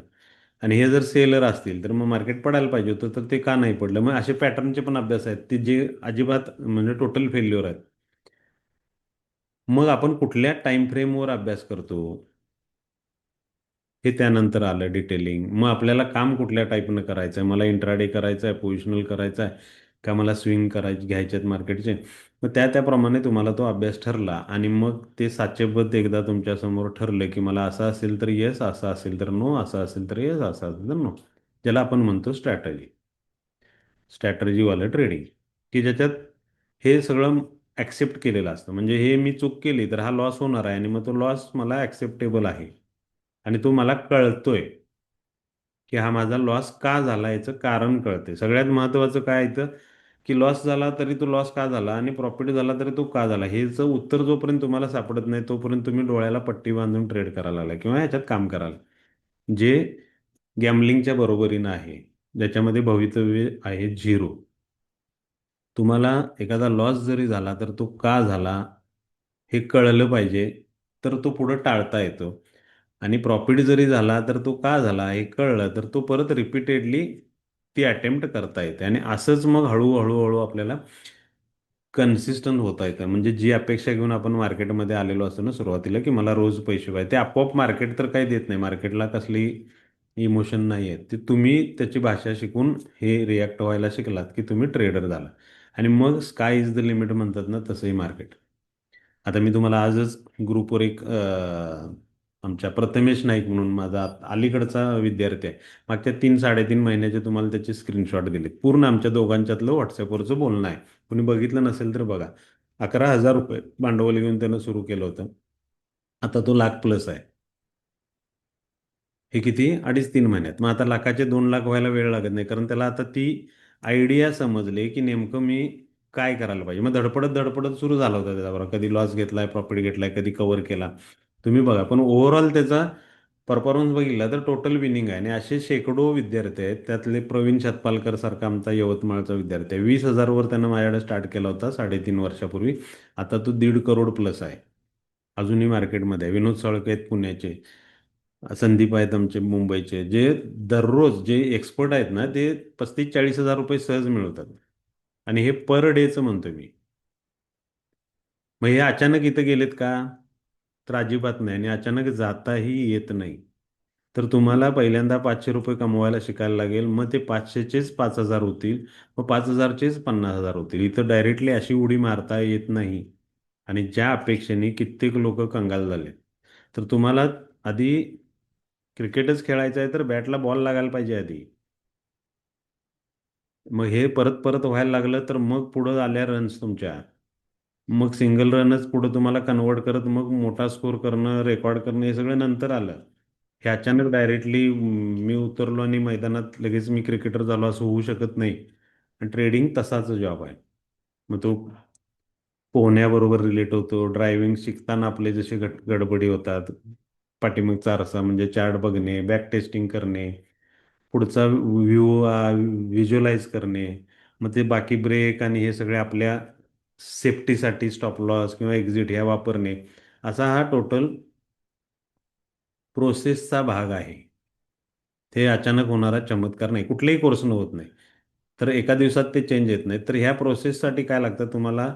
एक बॅकअप लागतो चांगला. म्हणजे तुमच्या स्वतःच आपण जे काही डिसिजन घेतो ना ते राईट म्हणूनच घेतलेले असतात आणि ते रॉंग होतात. मग कळत नाही की माझं चुकलं की मार्केट मला फसवतंय. तर हे कळण्यासाठी ना तुम्हाला कोणतरी थर्ड पार्टी पाहिजे जी सांगते न्यूट्रल वेने की हे असं नव्हतं, असं होतं. आणि हे सगळं मग हळूहळू सुधारणा करत करत पुढे जाता येतं. आणि कित्येक जण गेले, ह्याला कुठली सगळ्यात महत्त्वाचं या मार्केटचं काय आहे? ह्याला इंटेलिजन्सची गरज नाही. तुम्हाला फक्त पाट्या टाकता आल्या पाहिजेत. म्हणजे फक्त एकच काम परत परत परत परत करायचं आहे. काहीही ठरवायचं नाही. न्यूट्रल माइंडसेट सगळ्यात महत्त्वाचं आहे, की न्यूट्रली यायचं मार्केटच्या समोर आणि इथं जे चाललंय, ही जी मेजॉरिटी ठरवेल त्याला येस म्हणायचं, त्या बाजूला जायचं. मग ह्या गोष्टी कशा ओळखायच्या? तर ह्यासाठी फार सोप्या पद्धतीने मार्केट आयडेंटिफाय करता येऊ शकतं. जसं मी तुम्हाला काही पार्ट सांगितला प्राइस ॲक्शनचा, त्याच्यामध्ये काही इंडिकेटर्स ॲड केले तर हे कामात काय होतं? परफेक्शन वाढतं. आणि मग परफेक्शन फार गरजेचं राहतं ऑप्शनसारख्या डेलिकेट प्रकारात काम करताना. तुम्हाला राईट टाईम राईट ठिकाणीच इन व्हायला पाहिजे आणि राईट टाईम राईट ठिकाणीच आउट होता आलं पाहिजे. तर तुम्हाला ती कन्सिस्टन्सी मिळते. म्हणजे रोजचं जे आपलं स्वप्न आहे की या मार्केटने मला रोज पैसे द्यावे, मग ते भलेही रोज थोडेफार कमी जास्त प्रमाणात झाले तरी चालतात. जिंकणं सगळ्यात महत्त्वाचं आणि ते जिंकणंच मग ती जिंकायची सवय लागते. लॉस घेतोय आपण, लॉसचा रिव्हेंज घ्यायला जातोय. ग्रीड प्रॉफिट व्हायला लागलं की ग्रीड वाढते. लॉस मग परत परत व्हायला लागले की फिअर वाढतं.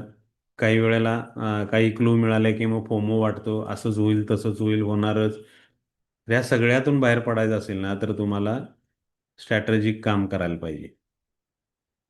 आणि ती स्ट्रॅटेजी आपण तुम्हाला देतोय.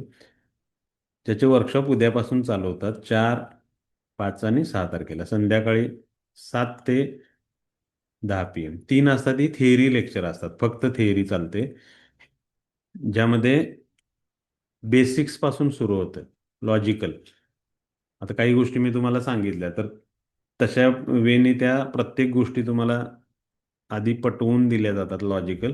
आणि मग त्याचा वापर कसा करायचा आहे ते पुढं ठरतं. मग त्याच्यामध्ये तुम्हाला रॅलीज सकाळीच कळतात, मार्केट कुठल्या बाजूला आणि कुठंपर्यंत जाऊ शकतं, म्हणजे रेंज त्याची नसेल तर मार्केट कुठल्या रेंजमध्ये आहे हे कळतं. आणि ते कळल्यानंतर मग रिॲक्शन टाईम कुठं आहे, कुठं नेमकं इन व्हायचं आहे, टॉपला पुट घ्यायचं आहे की बॉटमला कॉल घ्यायचा आहे, की जेणेकरून आपल्याला ती रिक्वायर्ड मुवमेंट मिळेल. आणि मग त्यानंतर सगळ्यात महत्त्वाचं, जसं आता मी तुम्हाला जे मी शेअर केले 11,000चे 1 लाख केले ना, हे सोपं आहे ज्यावेळी तुम्ही कंपाऊंडिंग करता. ह्याचा प्लॅन आमच्या सगळ्या स्टुडंटना फार फायद्याचा ठरतो. कंपाऊंडिंगमध्ये काय, रिस्क फॅक्टर झिरो केला आहे मी. म्हणजे तुमची रिक्वायर्ड मार्जिन आहे ना ते 15-20 हजार रुपये खूप झालं. तुम्ही इथं स्टार्ट करा. का तर स्वतःला आधी कळू दे मला ही गोष्ट येते आणि मग त्याचा इंटेन्सिटी कशी वाढवायची ते नंतरचा विषय. मग 15-20 हजार रुपये असतील ना तर कंपल्शन डिसिप्लिन जी म्हणतात ना मार्केटमध्ये, की लॉट साईजवर कंपल्शन ठेवा. सिंगल हे तुम्ही करू शकता डिरेक्टली. तुमच्याकडे जर काही फॉर्म्युले किंवा तुम्हाला कळतंय की मार्केटमध्ये आणि ऑन अन ॲव्हरेज प्रत्येक माणसाला किमान दिशा एक काय म्हणतात ते नॅचरली पण कळते मार्केटची, असं काही नाही की. पण आगाऊपणानं आपण उलट्या बाजूला ट्रेड घेणं वगैरे थांबवलं तुम्ही आणि जर तुम्हाला 1,000, 1,500, 2,000 मार्केट जे देते ते घ्यायला शिकला आणि हा कंट्रोल ठेवला तर प्रत्येक 15-20 ट्रेडनं तुमचं अकाउंट दुप्पट करतात. हा आहे कंपाऊंडिंग इफेक्ट. म्हणजे मिनिमम मॅक्झिमम टाइम घेत राहायचं. मग ज्यावेळी तुमचा अकाउंटला पैसे वाढतील ना त्यावेळी तो तुम्ही हा हा 20च्या ठिकाणी 40 जरी ट्रेड लागले तुम्हाला करायला, म्हणजे अल्टरनेट डेला केला किंवा धडपडत केला, एक लॉस घेतला एक प्रॉफिट, पण ही स्टेज कंप्लीट केली ना तर तुमचे अकाउंटवर ज्यावेळेला भांडवल दुप्पट होतं त्यावेळी आलेला कॉन्फिडन्स फार वेगळ्या पद्धतीनं पुढं रिॲक्ट होतो. मग आता मार्केटचे पैसे तुमच्याकडे येईन आहेत, तुमचे पैसे व्यवस्थित आहेत, अशा वेळेला तुम्हाला थोडी रिस्क फॅक्टर वाढवला आणि जे काम इथं केलंय म्हणजे जे स्ट्रॅटेजिक काम समजा तुम्ही रोज 15 पॉईंट घेताय आणि ते 15च पॉईंट घ्यायचं ठरलं का तर ते तुम्हाला जमतात. ठीक आहे, असं घेतलं तर इथं प्रॉफिट तुमचा दुप्पट व्हायला लागला. मग पुन्हा हे पुढचे 20 ट्रेड. आता तुम्हाला पहिली स्टेप कंप्लीट करायला 35-40 ट्रेड जरी लागले असतील तर पुढच्या स्टेप कमी करायला फार कमी, का तर हा कॉन्फिडन्स प्लस झालेला असतो तुमच्या. आणि सायकोलॉजी असं म्हणते की 20-21 दिवस तुम्ही जर ग्रीन जरी क्लोज केला ट्रेड आणि पेशन्समध्ये थांबायला शिकला तरी तुमच्यात पुढं विनिंग हॅबिट लागते, म्हणजे तुम्हाला सवय लागते ती. पुढं पुढं 80-90 दिवसांनी जेनेटिक चेंजेस पण करते तुमच्यात, की तुम्ही मार्केटच्या समोर फक्त प्रॉफिटसाठी आलाय हे तुमच्या अनकॉन्शियसला ज्या वेळेला कळेल, अंतर्मनाला, त्यावेळी तुमच्या रिॲक्शन किंवा हे जे फिअर ग्रीड ह्या सगळ्या गोष्टी आहेत ना, ह्या सगळ्यांवर तुम्ही विजय मिळवलेला असतो, म्हणजे हे सगळं बाजूला पडलेलं असतं आणि मग फक्त जिंकणं राहतं. आणि मग जे काही फेल्युअर येईल त्यातून येत नाही असं मी म्हणत नाही, 100%चा कोणच नाही. हे मार्केट आहे शेवटी. इमोशनवर आपण काम करतो किंवा त्या त्या फ्लोमध्ये काही वेळेला चुका होतात. चुका झाल्या तर त्या मान्य करणे, त्या कमीत कमी असाव्यात, म्हणजे होणारं नुकसान कमीत कमी असं लवकर लक्षात यावं आणि मग झाल्यानंतर त्याचा रिकव्हरी प्लॅन पण तुमच्याकडं असायला पाहिजे. मग स्ट्रॅटेजीमध्ये ह्या गोष्टी सोप्या होतात आणि हे अशा पद्धतीने 20-30 हजारचे साधारण 1.5-2 वर्षात 5-50 लाख रुपये सहज होतात तुमच्याकडे. तुम्ही कॅल्क्युलेट करून बघा, 9 महिन्यात 20 हजारचे जर तुम्ही 100% रिझल्ट दिला, 15 पॉईंट फक्त, फक्त 15 पॉईंट, आणि भांडवल वाढलं तरच लॉट वाढवताय. असं एक वही पेन घेऊन बघा, 9 महिन्यात 1 करोड होतात, म्हणजे कॅल्क्युलेशन. ॲक्च्युअल ट्रेडिंगमध्ये शक्य नाही, कुणाला मला पण शक्य नाही झालेलं, पण आपण ह्या मार्गाने जाऊ शकतो. मला सांगण्याचा त्याच्या पाठीमागचा अर्थ आहे की आपण जे काही आपल्या कपॅसिटीज आहे, आपल्याला जे काही घेता येते 500 आणि 1000 पॉईंटच्या रॅलीची तर गरजच नाही आहे मार्केटमधून मोठं व्हायचं असेल तर. पण जे काही आहे ना ते कन्सिस्टंट घेता आलं पाहिजे. तर ते भले कितीही पॉईंट असू आणि तसंच त्या प्रथमेशचा ग्राफ मी तुम्हाला टाकलाय. 1000, 1200, 1500 घेणारा मेंबर आज परत आजचा दिवस क्लोज होता आणि पुन्हा तो वाढला आणि 6,000ने. आता तो 6, 8, 10 हजार रुपयेपर्यंत ॲव्हरेज सहज जातो. हा कॉन्फिडन्स त्याला कुठून आला? तर ते पहिले 500 घेतलेत ना त्यानं, 500,000, 500,000 परत परत. तेच काम करतोय, वेगळं काही नाही. मार्केट तेच आहे, मार्केट तेच सपोर्ट करतं, तेच रेजिस्ट्रेशन करतं, तशाच मूव असतात. कधी सकाळी वाढतं, कधी दुपारी वाढतं, कधी पडतं. ह्याच्या बाहेर काही होत नाही इथं. फक्त आपला रोजचा रिॲक्शन आहे ना तो त्या एका साचेबद्ध पद्धतीचा असला तर रिझल्ट हमखास मिळतात. आणि मग तशी स्ट्रॅटर्जी तुम्हाला शिकायचा किंवा तसा सपोर्ट मिळवायचा चान्स आहे उद्यापासून सुरू होणाऱ्या आमच्या वर्कशॉपमध्ये. आणि त्या वर्कशॉपमध्ये तुम्हाला एक कॉपीराईट सब्जेक्ट शिकवला जातो, ज्यामध्ये ऑप्शन बाईंगच्या एक 10 स्ट्रॅटर्जी आहेत. आणि मग त्यानंतर तुम्हाला सपोर्ट दिला जातो त्या सगळ्या गोष्टीसाठी. ही आपली इन्स्टिट्यूट आहे ना, ही कोल्हापूरमध्ये आहे. गेली 7-8 वर्ष झाली. हजारो स्टुडंट आहेत. परफॉर्मर शेकड्यांनी आहेत, चांगला परफॉर्म केलेले. कोल्हापूरमध्ये शिवाजी पार्कमध्ये आपल्याकडे हे आहे. इथे लाईव्ह मार्केट सुद्धा तुम्हाला सपोर्ट मिळतो. हा कोर्स ऑनलाईन जरी असेल तरी तुम्हाला कधीही भविष्यात वाटलं तर तेही सपोर्ट मिळतात. ग्रुप आहेत, ग्रुपमध्ये तुम्हाला या सगळ्या गोष्टींची चर्चा होते. रोजचे सपोर्ट मिळतात. लेवल्स माझ्याकडून प्रोव्हाइड होतात. आजची एक्झॅक्ट 260 लेवल 24 म्हणजे वरच्या टॉपवरून खाली दिलेली होती.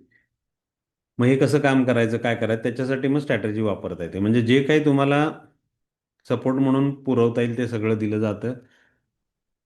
लागणारं सगळं सॉफ्टवेअर आहे, म्हणजे फोनसाठी असेल किंवा लॅपटॉप पीसाठी ते फ्रीमध्ये तुम्हाला अवेलेबल करून दिलं जातं लाईफ टाईमसाठी. त्याचा सेटअप वगैरे सगळं आमच्या स्टाफ करून मिळतो. स्ट्रॅटर्जी शिकणं, समजून घेणं, आज काय तो वेळ आहे. 3 दिवसात समजलं तर तुम्ही तयार आहेत. मंगळवारपासून ट्रेड अलाउड आहेत तुम्हाला.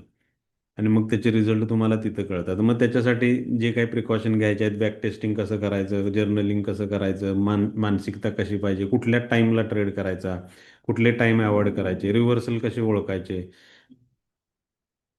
पॅनिक झाल्यावर काय करायचं, एक्साइटमेंटच्या वेळी काय करायचं, अचानक एखादी कॅन्डल झाली, काय झाली आपल्याला, अरे मी चुकलोय, मग परत आपलं इच्छा होती तिथं काहीतरी करायची, तर ह्या सगळ्यावर कंट्रोल येतो ऑटोमॅटिकली आणि तुमचं काम सोपं होऊन जातं.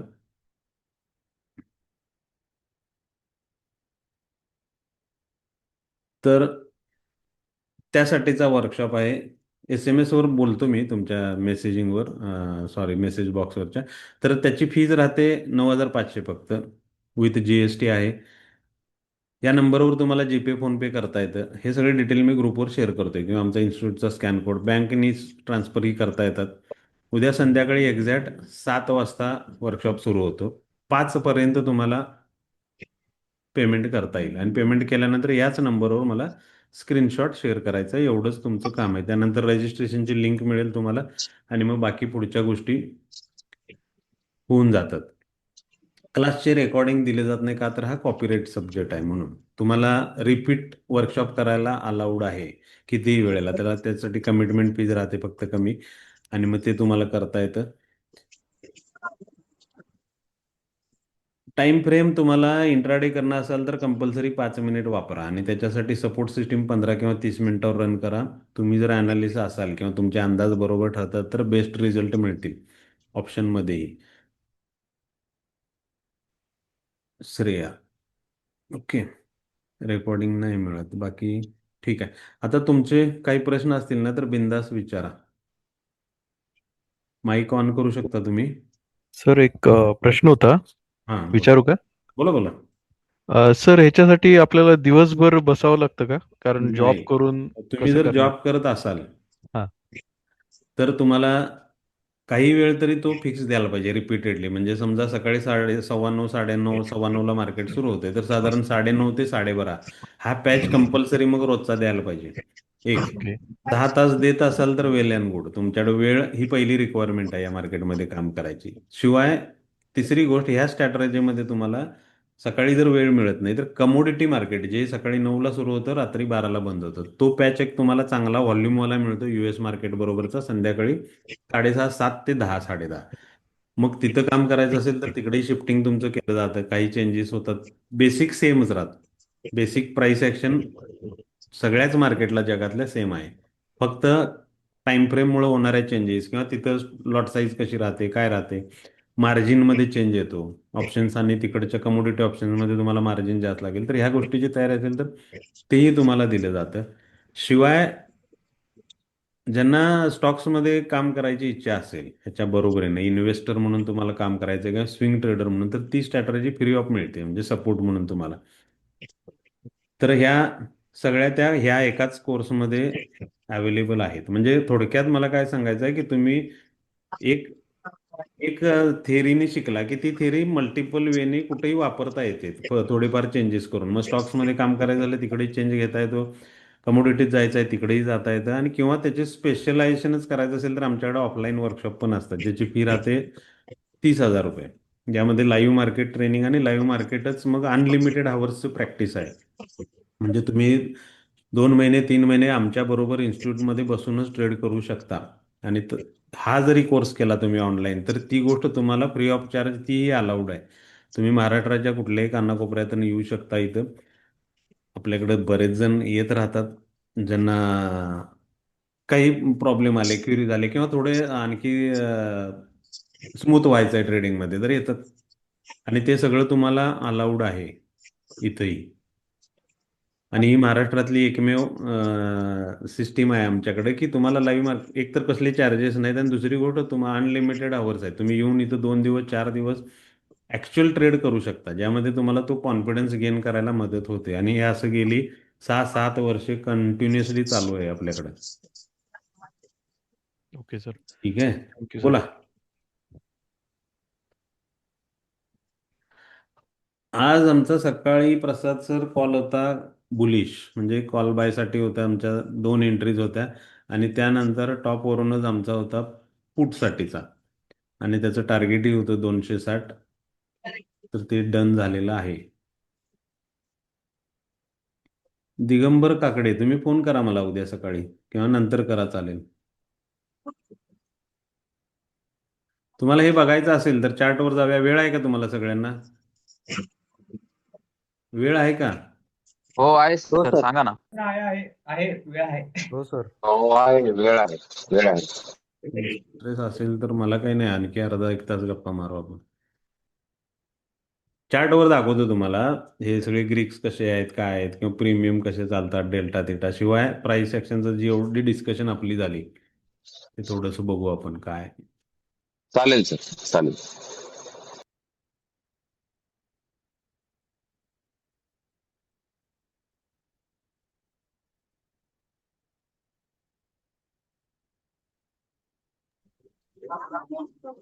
चार्ट फक्त ऑन होऊ दे 2च मिनिट. मी तुम्हाला पुढे घेऊन जातो.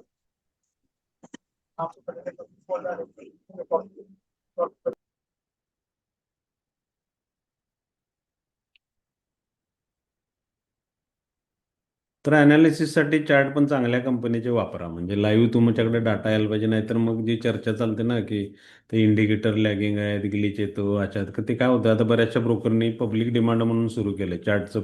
हे म्हणजे ग्रो पण देत आहे, जिरोदा पण देत आहे, कोणीही देत आहे. मग त्यांच्याकडं त्यांची सर्व्हरची सिस्टीम नाही आहे, म्हणजे ओनरशिप नाही आहे. मग ते काय करतात, फ्रीवाला डाटा जिथं जिथं मिळतो तिथून तो घ्यायचा आणि तुम्हाला प्रोव्हाइड करायचा. अशातही काही जणांना डिले मिळतोय किंवा उशिरा सिग्नलिंग होतंय. म्हणजे तुम्ही जर करत असाल ऑलरेडी काम, तर काही प्लॅटफॉर्म आहेत बेस्ट वर्क होतात, जसं शेरखान आहे, आणि तुम्हाला फ्रीमध्ये अवेलेबल आहेत त्या सगळ्या गोष्टी.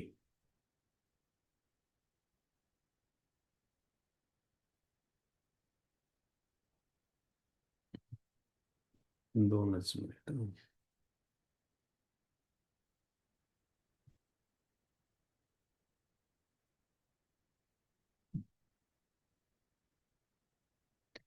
तर टाइम फ्रेम सगळ्यात महत्त्वाची राहते, तुम्ही ज्या टाईपचं काम करणार आहात ना तिथं.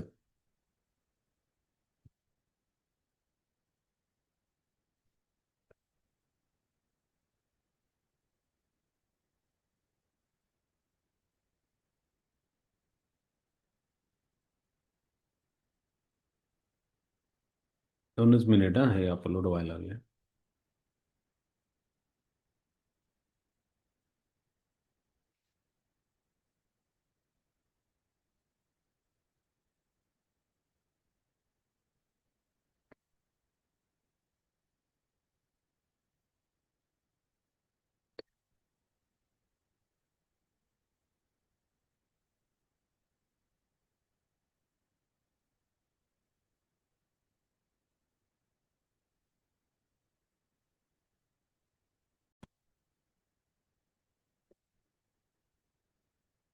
हे शेअर झाले काय स्क्रीन एक? ओके. तर जी ऑप्शन चेन आहे ना ती ही लाईव्ह प्रोव्हाइड आहे इथं. तुम्हाला मी काही मजेशीर गोष्टी दाखवतो. तर ग्रीक्स तुम्हाला इथं आहे बघा, डेल्टा थिटा गॅमा वेगा रो. आता हा करंट मार्केट प्राइस आहे इथला. डेल्टा व्हॅल्यू 59% आहे, म्हणजे हा 50 शेवटचा आहे. हा मार्केट बंद होणार साधारण 50% आहे. इथं 67 झाला, 75, 82, 88, 92, 95, 97, 98, म्हणजे हा सगळा जो ग्रुप आहे ना, ह्या सगळ्या स्ट्राईक प्राईसचा, म्हणजे 23,800 पासून 24,000 पासून 800, ह्या सगळ्या ग्रोथ रेट फार हाय होता आज. म्हणजे कॉल साईड जर मार्केट जात असेल तर. इकडं जर तुम्ही OTM मध्ये आला तर हे बघा, हे 17%, 10%, 11%. आता हे 10 आणि 5% राहिले ना, हे कधीच वाढत नाहीत. मार्केट किती वाढ होऊ दे किंवा काय होऊ दे, हे सगळे डेड झालेले प्रीमियम आहेत. मग इथं काम करणं आपल्याला धोक्याचं राहू शकतं. इकडं पुटच्या बाबतीत मार्केट पडताना तुम्हाला दिसेल, हे बघा इथं किती होता करंट मार्केट प्राईसचा, 41%, म्हणजे साधारण 50%. मग 50, 60, 67, 75, हा जो ग्रुप आहे ना तो तुम्हाला बेस्ट ग्रोथ रेट देतो. मग जर मार्केट पडतंय तर तुम्हाला त्याच्यात चांगले रिझल्ट तिथं तिथं मिळू शकतात. हा PCR रेशो वगैरे हे सगळं रेडीमेड मिळतं तुम्हाला बऱ्याच ठिकाणी. 0.91. मग हा थोडा बेरिशकडे जाणारा सध्याचा आहे. हा झाला डाटा ह्या ट्रेडर्सचा. आणि फक्त त्याच्यावर आपल्याला काम करणं होत नाही. मग तुम्हाला काय करायला लागतं, हे मार्केट थोडंसं असंही वाचायला लागतं. इथं तुम्हाला जास्त काय म्हणतात ॲक्युरेसीने गोष्टी कळतात. तर हा चार्ट आहे. आता हा 5 मिनिटाचा टाइम फ्रेम आहे, हा बँकेचा आहे. मी निफ्टी लावतो 2 मिनिट.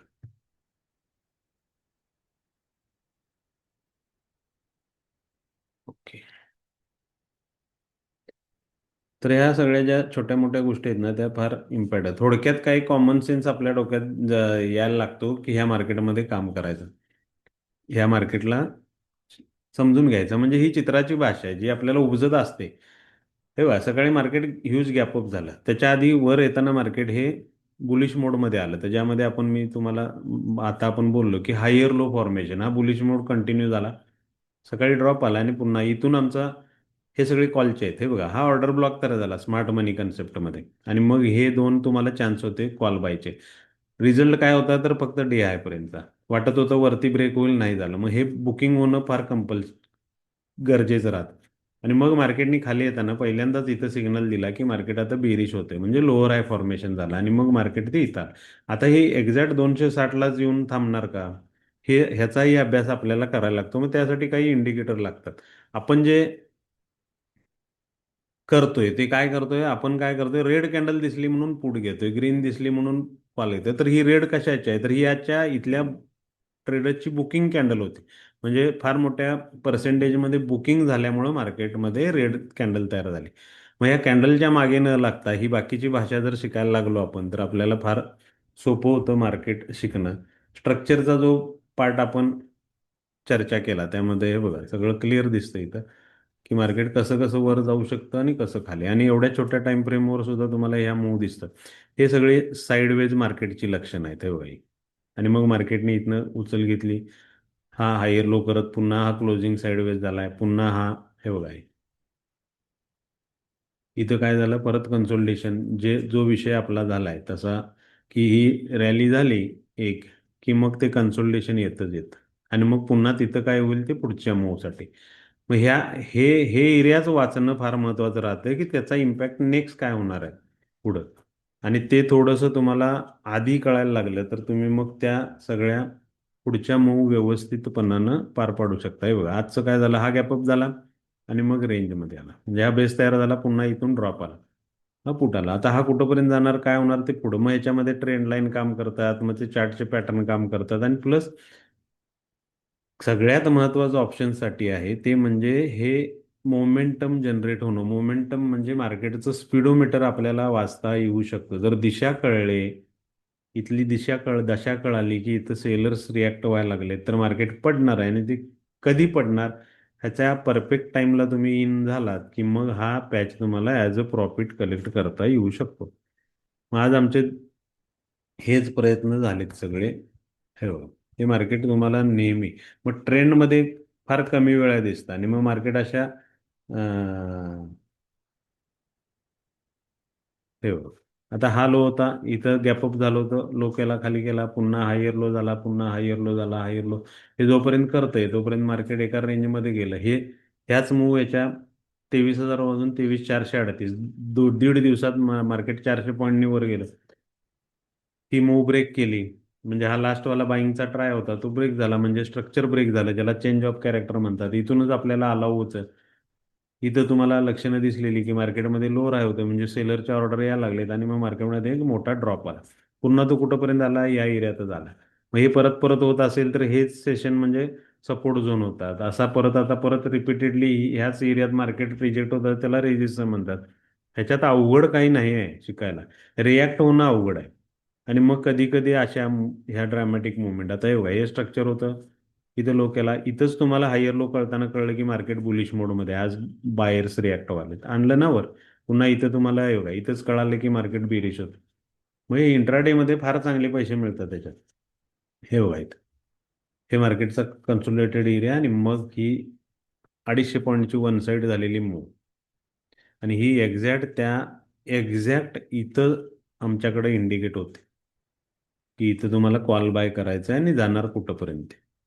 मग हे एवढं होत असेल तर ह्या काय रोज होत नाहीत अशा हाय स्पीडवाल्या किंवा वन साईड रॅली ज्या असतात त्या एक्सपायरीतच का होतात.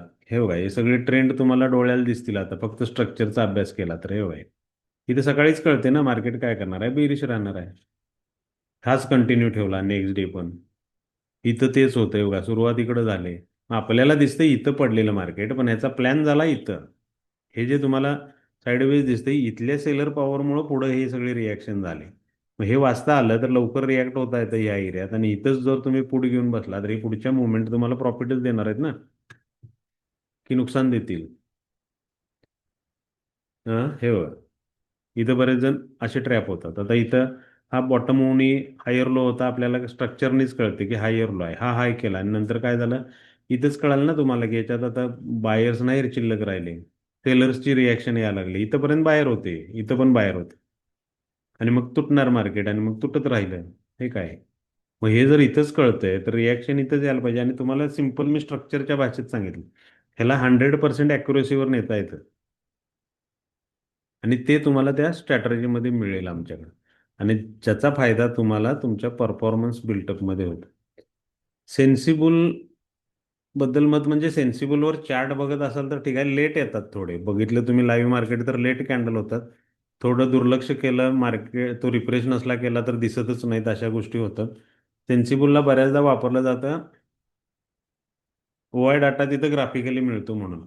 पण फक्त सेलरवर डिपेंड राहून ट्रेडिंग करू नका. ऑप्शनमध्ये तुम्हाला नेहमी त्रास झालेलाच दिसेल, तर तुम्हाला प्रॉपर ॲनालिसिसकडे या, तुम्हाला फार चांगले रिझल्ट मिळतात त्याचे.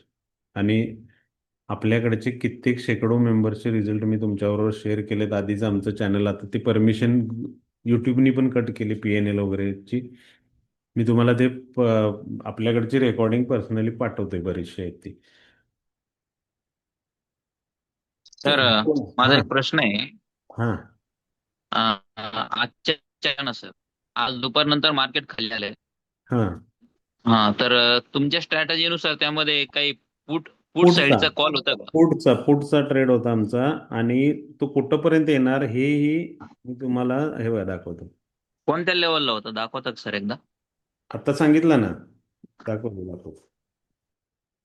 हे बघा, हे आम्ही सकाळीच दिले, जर दिसत असेल ना 260 300 सपोर्ट रेंज. सकाळी किती वाजता? 9:17 रेंज दिली, म्हणजे मार्केट इथे येऊ शकतं. 24,410 आमचा रेजिस्टन्स होत आहे. आणि हे मग त्या स्ट्रॅटर्जीवर काम करताना उपयोगी ठरतं तुम्हाला, की बाबा माझा हे मार्केट असं असं होऊ शकतं. मग रेंज उगाच 400 आणि 500 पॉईंट मागण्यापेक्षा जी रेंज आहे ती बुक करायची. मग ह्यासाठी थोडं स्मार्ट मनी कन्सेप्ट त्यात इन्क्लूड आहेत, ऑर्डर ब्लॉक आहेत, सगळे रेजिस्टन्स सपोर्ट तर आहेत, आणि शिवाय आमच्याकडून मदत होत राहतेच. तर हा जो ट्रेड होता आमचा पुढचा, तो हे बघा एक्झॅक्ट इथं होता. इथून आमचा पुट बाय आहे, आणि टार्गेट 260 तुम्हाला दाखवलं मी, 24,260 हे ठरलेलं होतं. मग हा पॅच तुम्हाला 100 पॉईंटचा ड्रॉप होता जवळपास. मग त्यातले 50 घेतले, 20 घेतले. ही आमच्याकडे परफेक्ट ट्रेड एंट्री इथून होती, आणि ह्याची सकाळी एंट्री इथं होती. मग नंतर ही रेंज झाली, त्यानंतर हा ड्रॉप झाला. ड्रॉप व्हायच्या आधी आमच्याकडं ही एंट्री इथं डिझाईन होती, म्हणजे तुम्हाला ते त्या सेटअपवर दिसतं की इथं आता बाबा फूट घ्यायचा आहे. संपला विषय. फक्त काय करायचं आहे, शिकून घ्यायचं आहे, आणि ते काय म्हणतात ते रेडीमेड सारखं, रोबोट सारखं तेच तेच काम करत राहायचं आहे. आणि एक्झिक्यूट स्ट्रॅटेजीवर काम करायचं. म्हणजे तसंच करायला लागतं. तुम्ही एकदा तुमचा फॉर्मॅट ठरवलं की त्याला चेंज नाही करायचं.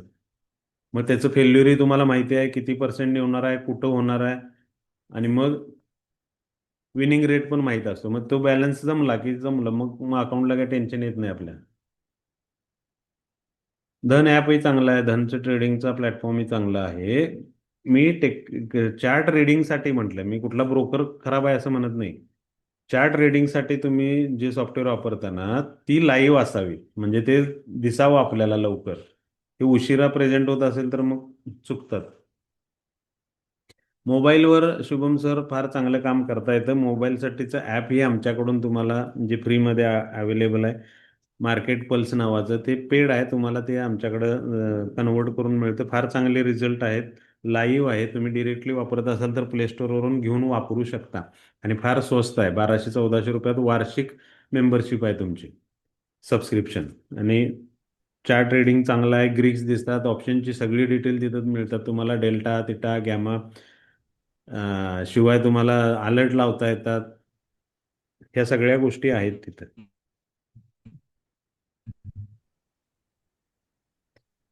सर अजून एक क्वेश्चन होता. हां, बोला बोला. 25 जुलै नंतर काही शेड्यूल आहे का क्लासचा? 20 25 जुलै आहे ना. त्याच्यानंतर आता आहे हा का? झाला ना की 11ला नसेल, 18ला असेल, 25ला शक्यता कमी आहे.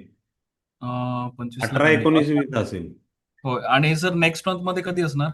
असेल ना, ग्रुपवर तुम्हाला त्याचे हे मिळतात, किंवा चालेल माझा चालेल. नंबर आहे येस. त्या नंबरवर मला कधी व्हॉट्सअप केलं तरी समजतं तुम्हाला, काय problem. Okay okay sir okay thank you.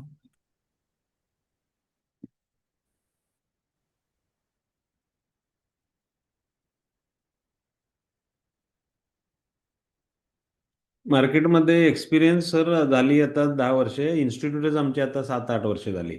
इथं शिवाजी पार्कमध्ये आहे. इथं सिटिंग अरेंजमेंट आहे, आपल्याकडे 20-25 लोक बसतात लाईव्ह. आणि अशीच सवय आहे आम्हाला एकत्र बसूनच ट्रेड करायची. आणि तुम्हाला इथं कधीही येता येतं. आणि इथं जवळपास असाल तर कधी या इथं. सायकोलॉजी सर, सायकोलॉजी हा विषयच नाही आहे मुळात. तुम्ही जर नियमात काम करायला ना तर सायकोलॉजी काय नसते. तुम्हाला रेसिंगची, तुम्ही ड्रायव्हिंग शिकलाय स्कूलमध्ये आणि तुम्हाला रेसिंगचाच येड लागले तर तुमचे ॲक्सिडेंट होणारच आहेत. तुम्ही शहरात पण पळवताय, मोकळ्या रोडला पण पळवताय, तर मग हा सायकोलॉजी नाही, तर ते आपल्या आपले अवगुण म्हणायचे ते. आणि ते इथं मार्केटमध्ये फार प्रकर्षानं बाहेर येतात, नसलेली येतात. आणि ते येऊ द्यायचे नसेल तर स्वतःवर नियम घालायला लावायचे की असं असेल तर काम करणार, असा लॉस झाला तर मी करणार नाही. ज्याला किल स्विच म्हणतात ना, तो मनात असायला पाहिजे की हा हा स्टॉप लॉस झाला तर मी नाही परत रिव्हेंजला नाही जाणार, किंवा मी ॲक्सेप्ट करून पुढं चांगल्या ट्रेडची वाट बघेन. मग हे कसं करायचं ना, हेच महत्त्वाचं आहे. आणि स्ट्रॅटर्जी ट्रेडच तुम्हाला जर राईट टाईम राईटचेच येत. आमच्याकडे ढीगभर ट्रेड येत नाहीत. आमच्याकडे सकाळपासून 9:15 9:30 पर्यंत पहिला तो इम्पल्सिव्ह मोड सोडा असं सांगतो आम्ही, आणि त्यानंतर मग मार्केट रीड करायच्या पद्धती आहेत त्याप्रमाणे जायचं. जास्तीत जास्त 2-3 ट्रेड मिळतात आपल्याकडे दिवसभरात. आणि त्यातही चांगला सेशन राहतो सकाळचा 9:30 ते 11:30. 11:30 नंतर तुम्हाला मार्केट डल होताना दिसेल. 11:30-12 नंतर एंट्री केलेल्या मार्केटमध्ये 99% फेल्युअर जात. 1:30 वाजता युरोप ओपन होतं. युरोप ओपन झाला की एक व्हॉल्यूम इनवर्ड होतो, कदाचित एफ आय. आज सुट्टीच होती. आणि मग काय झालं, तिथं होऊन मग मार्केट कंटिन्युटी करायचं की रिव्हर्सल जायचं, ह्या गोष्टी तिथं ठरतात. मग तुम्हाला ह्या 2 सेशनमध्ये वेगवेगळं मार्केट वर्क होताना दिसेल. फार कमी वेळेला सकाळी मार्केट सुरू झालेलं संध्याकाळपर्यंत वन साईड एकाच ट्रेंडमध्ये काम करत राहतं. त्याही गोष्टी तुम्हाला सकाळी ओळखता आल्या पाहिजेत 9:15 9:30 पर्यंतच, तर आपण त्याला रिॲक्ट होतो. नाहीतर मग मी घेतलेला प्रीमियम तुम्ही 40 रुपये घेऊन काढला आणि तो 400 झाला, अशा चर्चा करत बसतो आपण दिवसभर. तर ते सगळं तुम्हाला करता येतं. सर स्टॅट एक क्वेश्चन होता. हां. प्रत्येकाला आपला स्वतःचा सेटअप करावा लागतो का सर, गाईड म्हणजे तुम्ही लॅपटॉप सांगितले पीसी स्ट्रॅटेजी? तुमच्याकडे असेल, फोन आहे, सुरुवात कुठूनही करता येते. नाही नाही, सेटअप म्हणजे सेटअप कधी म्हणजे एंट्री मल्टीस्क्रीनच्या करायची सेटअप वगैरे. वगैरेची मुळात गरज नसते या मार्केटला. हम्म. लक्षात आलं का? तुम्हाला 2 आणि 10 स्क्रीन असायला पाहिजेत असली काही रिक्वायरमेंट नाही, आणि असूही नयेत. डायव्हर्शन आहेत ती, फक्त तो शो बिझनेस आहे. तुम्हाला काम तुम्हाला जर प्रॉपर वे मिळाला, तुम्हाला काय करायचं आहे आणि काय पाहिजे हे कळलं ना, तर ते काम कुठेही होऊ शकतं. ओके. आणि सर एक्स्ट्रा एंट्री सपोर्ट वगैरे म्हणून आपल्याला, हां, एंट्री आणि एक्झिट आपल्याला ते स्ट्रॅटेजीनुसार समजते ना? अगदी परफेक्ट आहेत, ज्यामध्ये स्टॉप लॉसची चिंता करावी लागत नाही. मी कुठल्याही माझ्या स्टुडंटला स्टॉप लॉस लावा हे आज तागायत सांगितलेलं नाही. नाही त्या प्रथमेश नाईकला सुद्धा. ते विदाऊट स्टॉप लॉसचे ट्रेड आहेत सगळे. म्हणजे एक्झिट घ्यायची नाही असा त्याचा अर्थ नव्हे. राईट टाइम एंटर करतानाच कळतं तुम्हाला की मला एक्झिट कुठं घ्यायची आणि माझा रिस्क फॅक्टर काय आहे. मग ते कळत असेल तर टेन्शन नाही ना. आला तर ट्रेड माझ्या बाजूने जाणार आहे किंवा मला एक्झिट घ्यायला लागणार आहे. अशा किती अटेम्प्ट मिळतात, तर 2-3, कदाचित 4. संपला ओके दिवस. ते ओके पण सकाळचे 1.5 पावणे 2 तास महत्वाचे आहेत आणि क्लोजिंगचे 1.5 2 तास. त्यातल्या मधला 2 तासाचा काय उपयोगच नाही होत 80% मार्केटमध्ये. ओके. सर टोटली बिगिनर असेल म्हणजे, म्हणजे आता तुम्ही सांगितलं ते बिगिनर बऱ्यापैकी असाल तर फार समजलंय. चांगलं का स्ट्रॅटर्जीवर काम करणं. आमच्याकडे बिगिनर जी लोक आलेत ना, त्यांचा परफॉर्मन्स चांगला आहे, कारण त्यांना काहीच माहीत नाही जगाबद्दल. त्यांना दुसरे कुठल्या इंडिकेटरची नावं माहीत नाहीत, कुठल्या थेअरी माहीत नाहीत, प्राईस ॲक्शन माहीत नाही, असं होतंय तसं होतंय, क्लोज झाला ओपन झाला, काहीच माहीत नसेल. मग ते बरोबर आम्ही दिलेल्या साच्यात चालतात. परफॉर्मन्स पहिल्या दिवशीपासून चांगला राहतो बिगिनर असाल तर.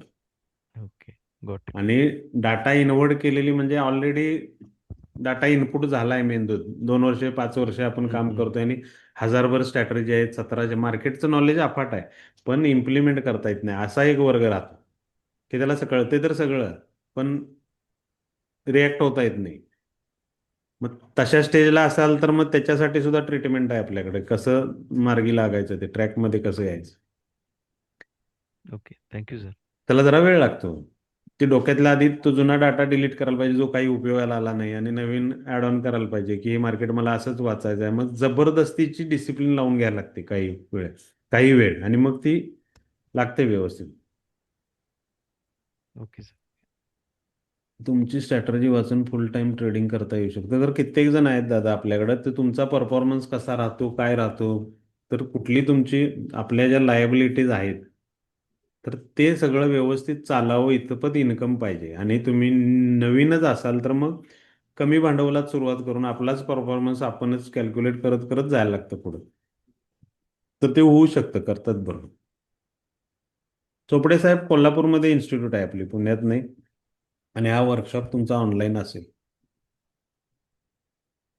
श्रेया मॅडम, चालेल, फोन करा मला, मी बोलतो तुमच्या स्ट्रगलमध्ये काय चालेल. स्ट्रगल किंवा असा जे आपण शब्द वापरतो ना, मला थोडक्यात सांगायचं काय की ते फेल्युअर नसतं, शिकण्याचा प्रयत्न असतो आपला, आणि धडपडत असतो आपण त्या गोष्टी पकडायला मार्केटच्या. आणि मग ह्याच्यात जर ते मूळ गोष्टच कळत नसेल की काय आहे ते, कशासाठी आहे आणि कसं सापडू शकतं, म्हणजे तुम्हाला बाय करायचं आहे कुठलं फ्युचरमध्ये असाल किंवा ऑप्शनमध्ये जरी रिॲक्ट होत असाल ॲज अ बायर, तर तुम्हाला बॉटमलाच बाय करायला पाहिजे. 99% लोक रेंज तुटल्यानंतर एंटर करतात, ते ते फेल्युअर राहतात. पुट घ्यायचा आहे किंवा सेलचा ट्रेड करायचा आहे तर तो टॉपवरच व्हायला पाहिजे तुमचा, कुठल्याही त्या मार्केटच्या, त्या दिवसभराच्या, त्या रेंजचा, त्या स्ट्रक्चरच्या. तुम्हाला टॉपवरच एंट्री घ्यायला पाहिजे, तर तुम्हाला प्रॉफिट व्हायचे चान्सेस जास्त आहेत, अदरवाईज नाही.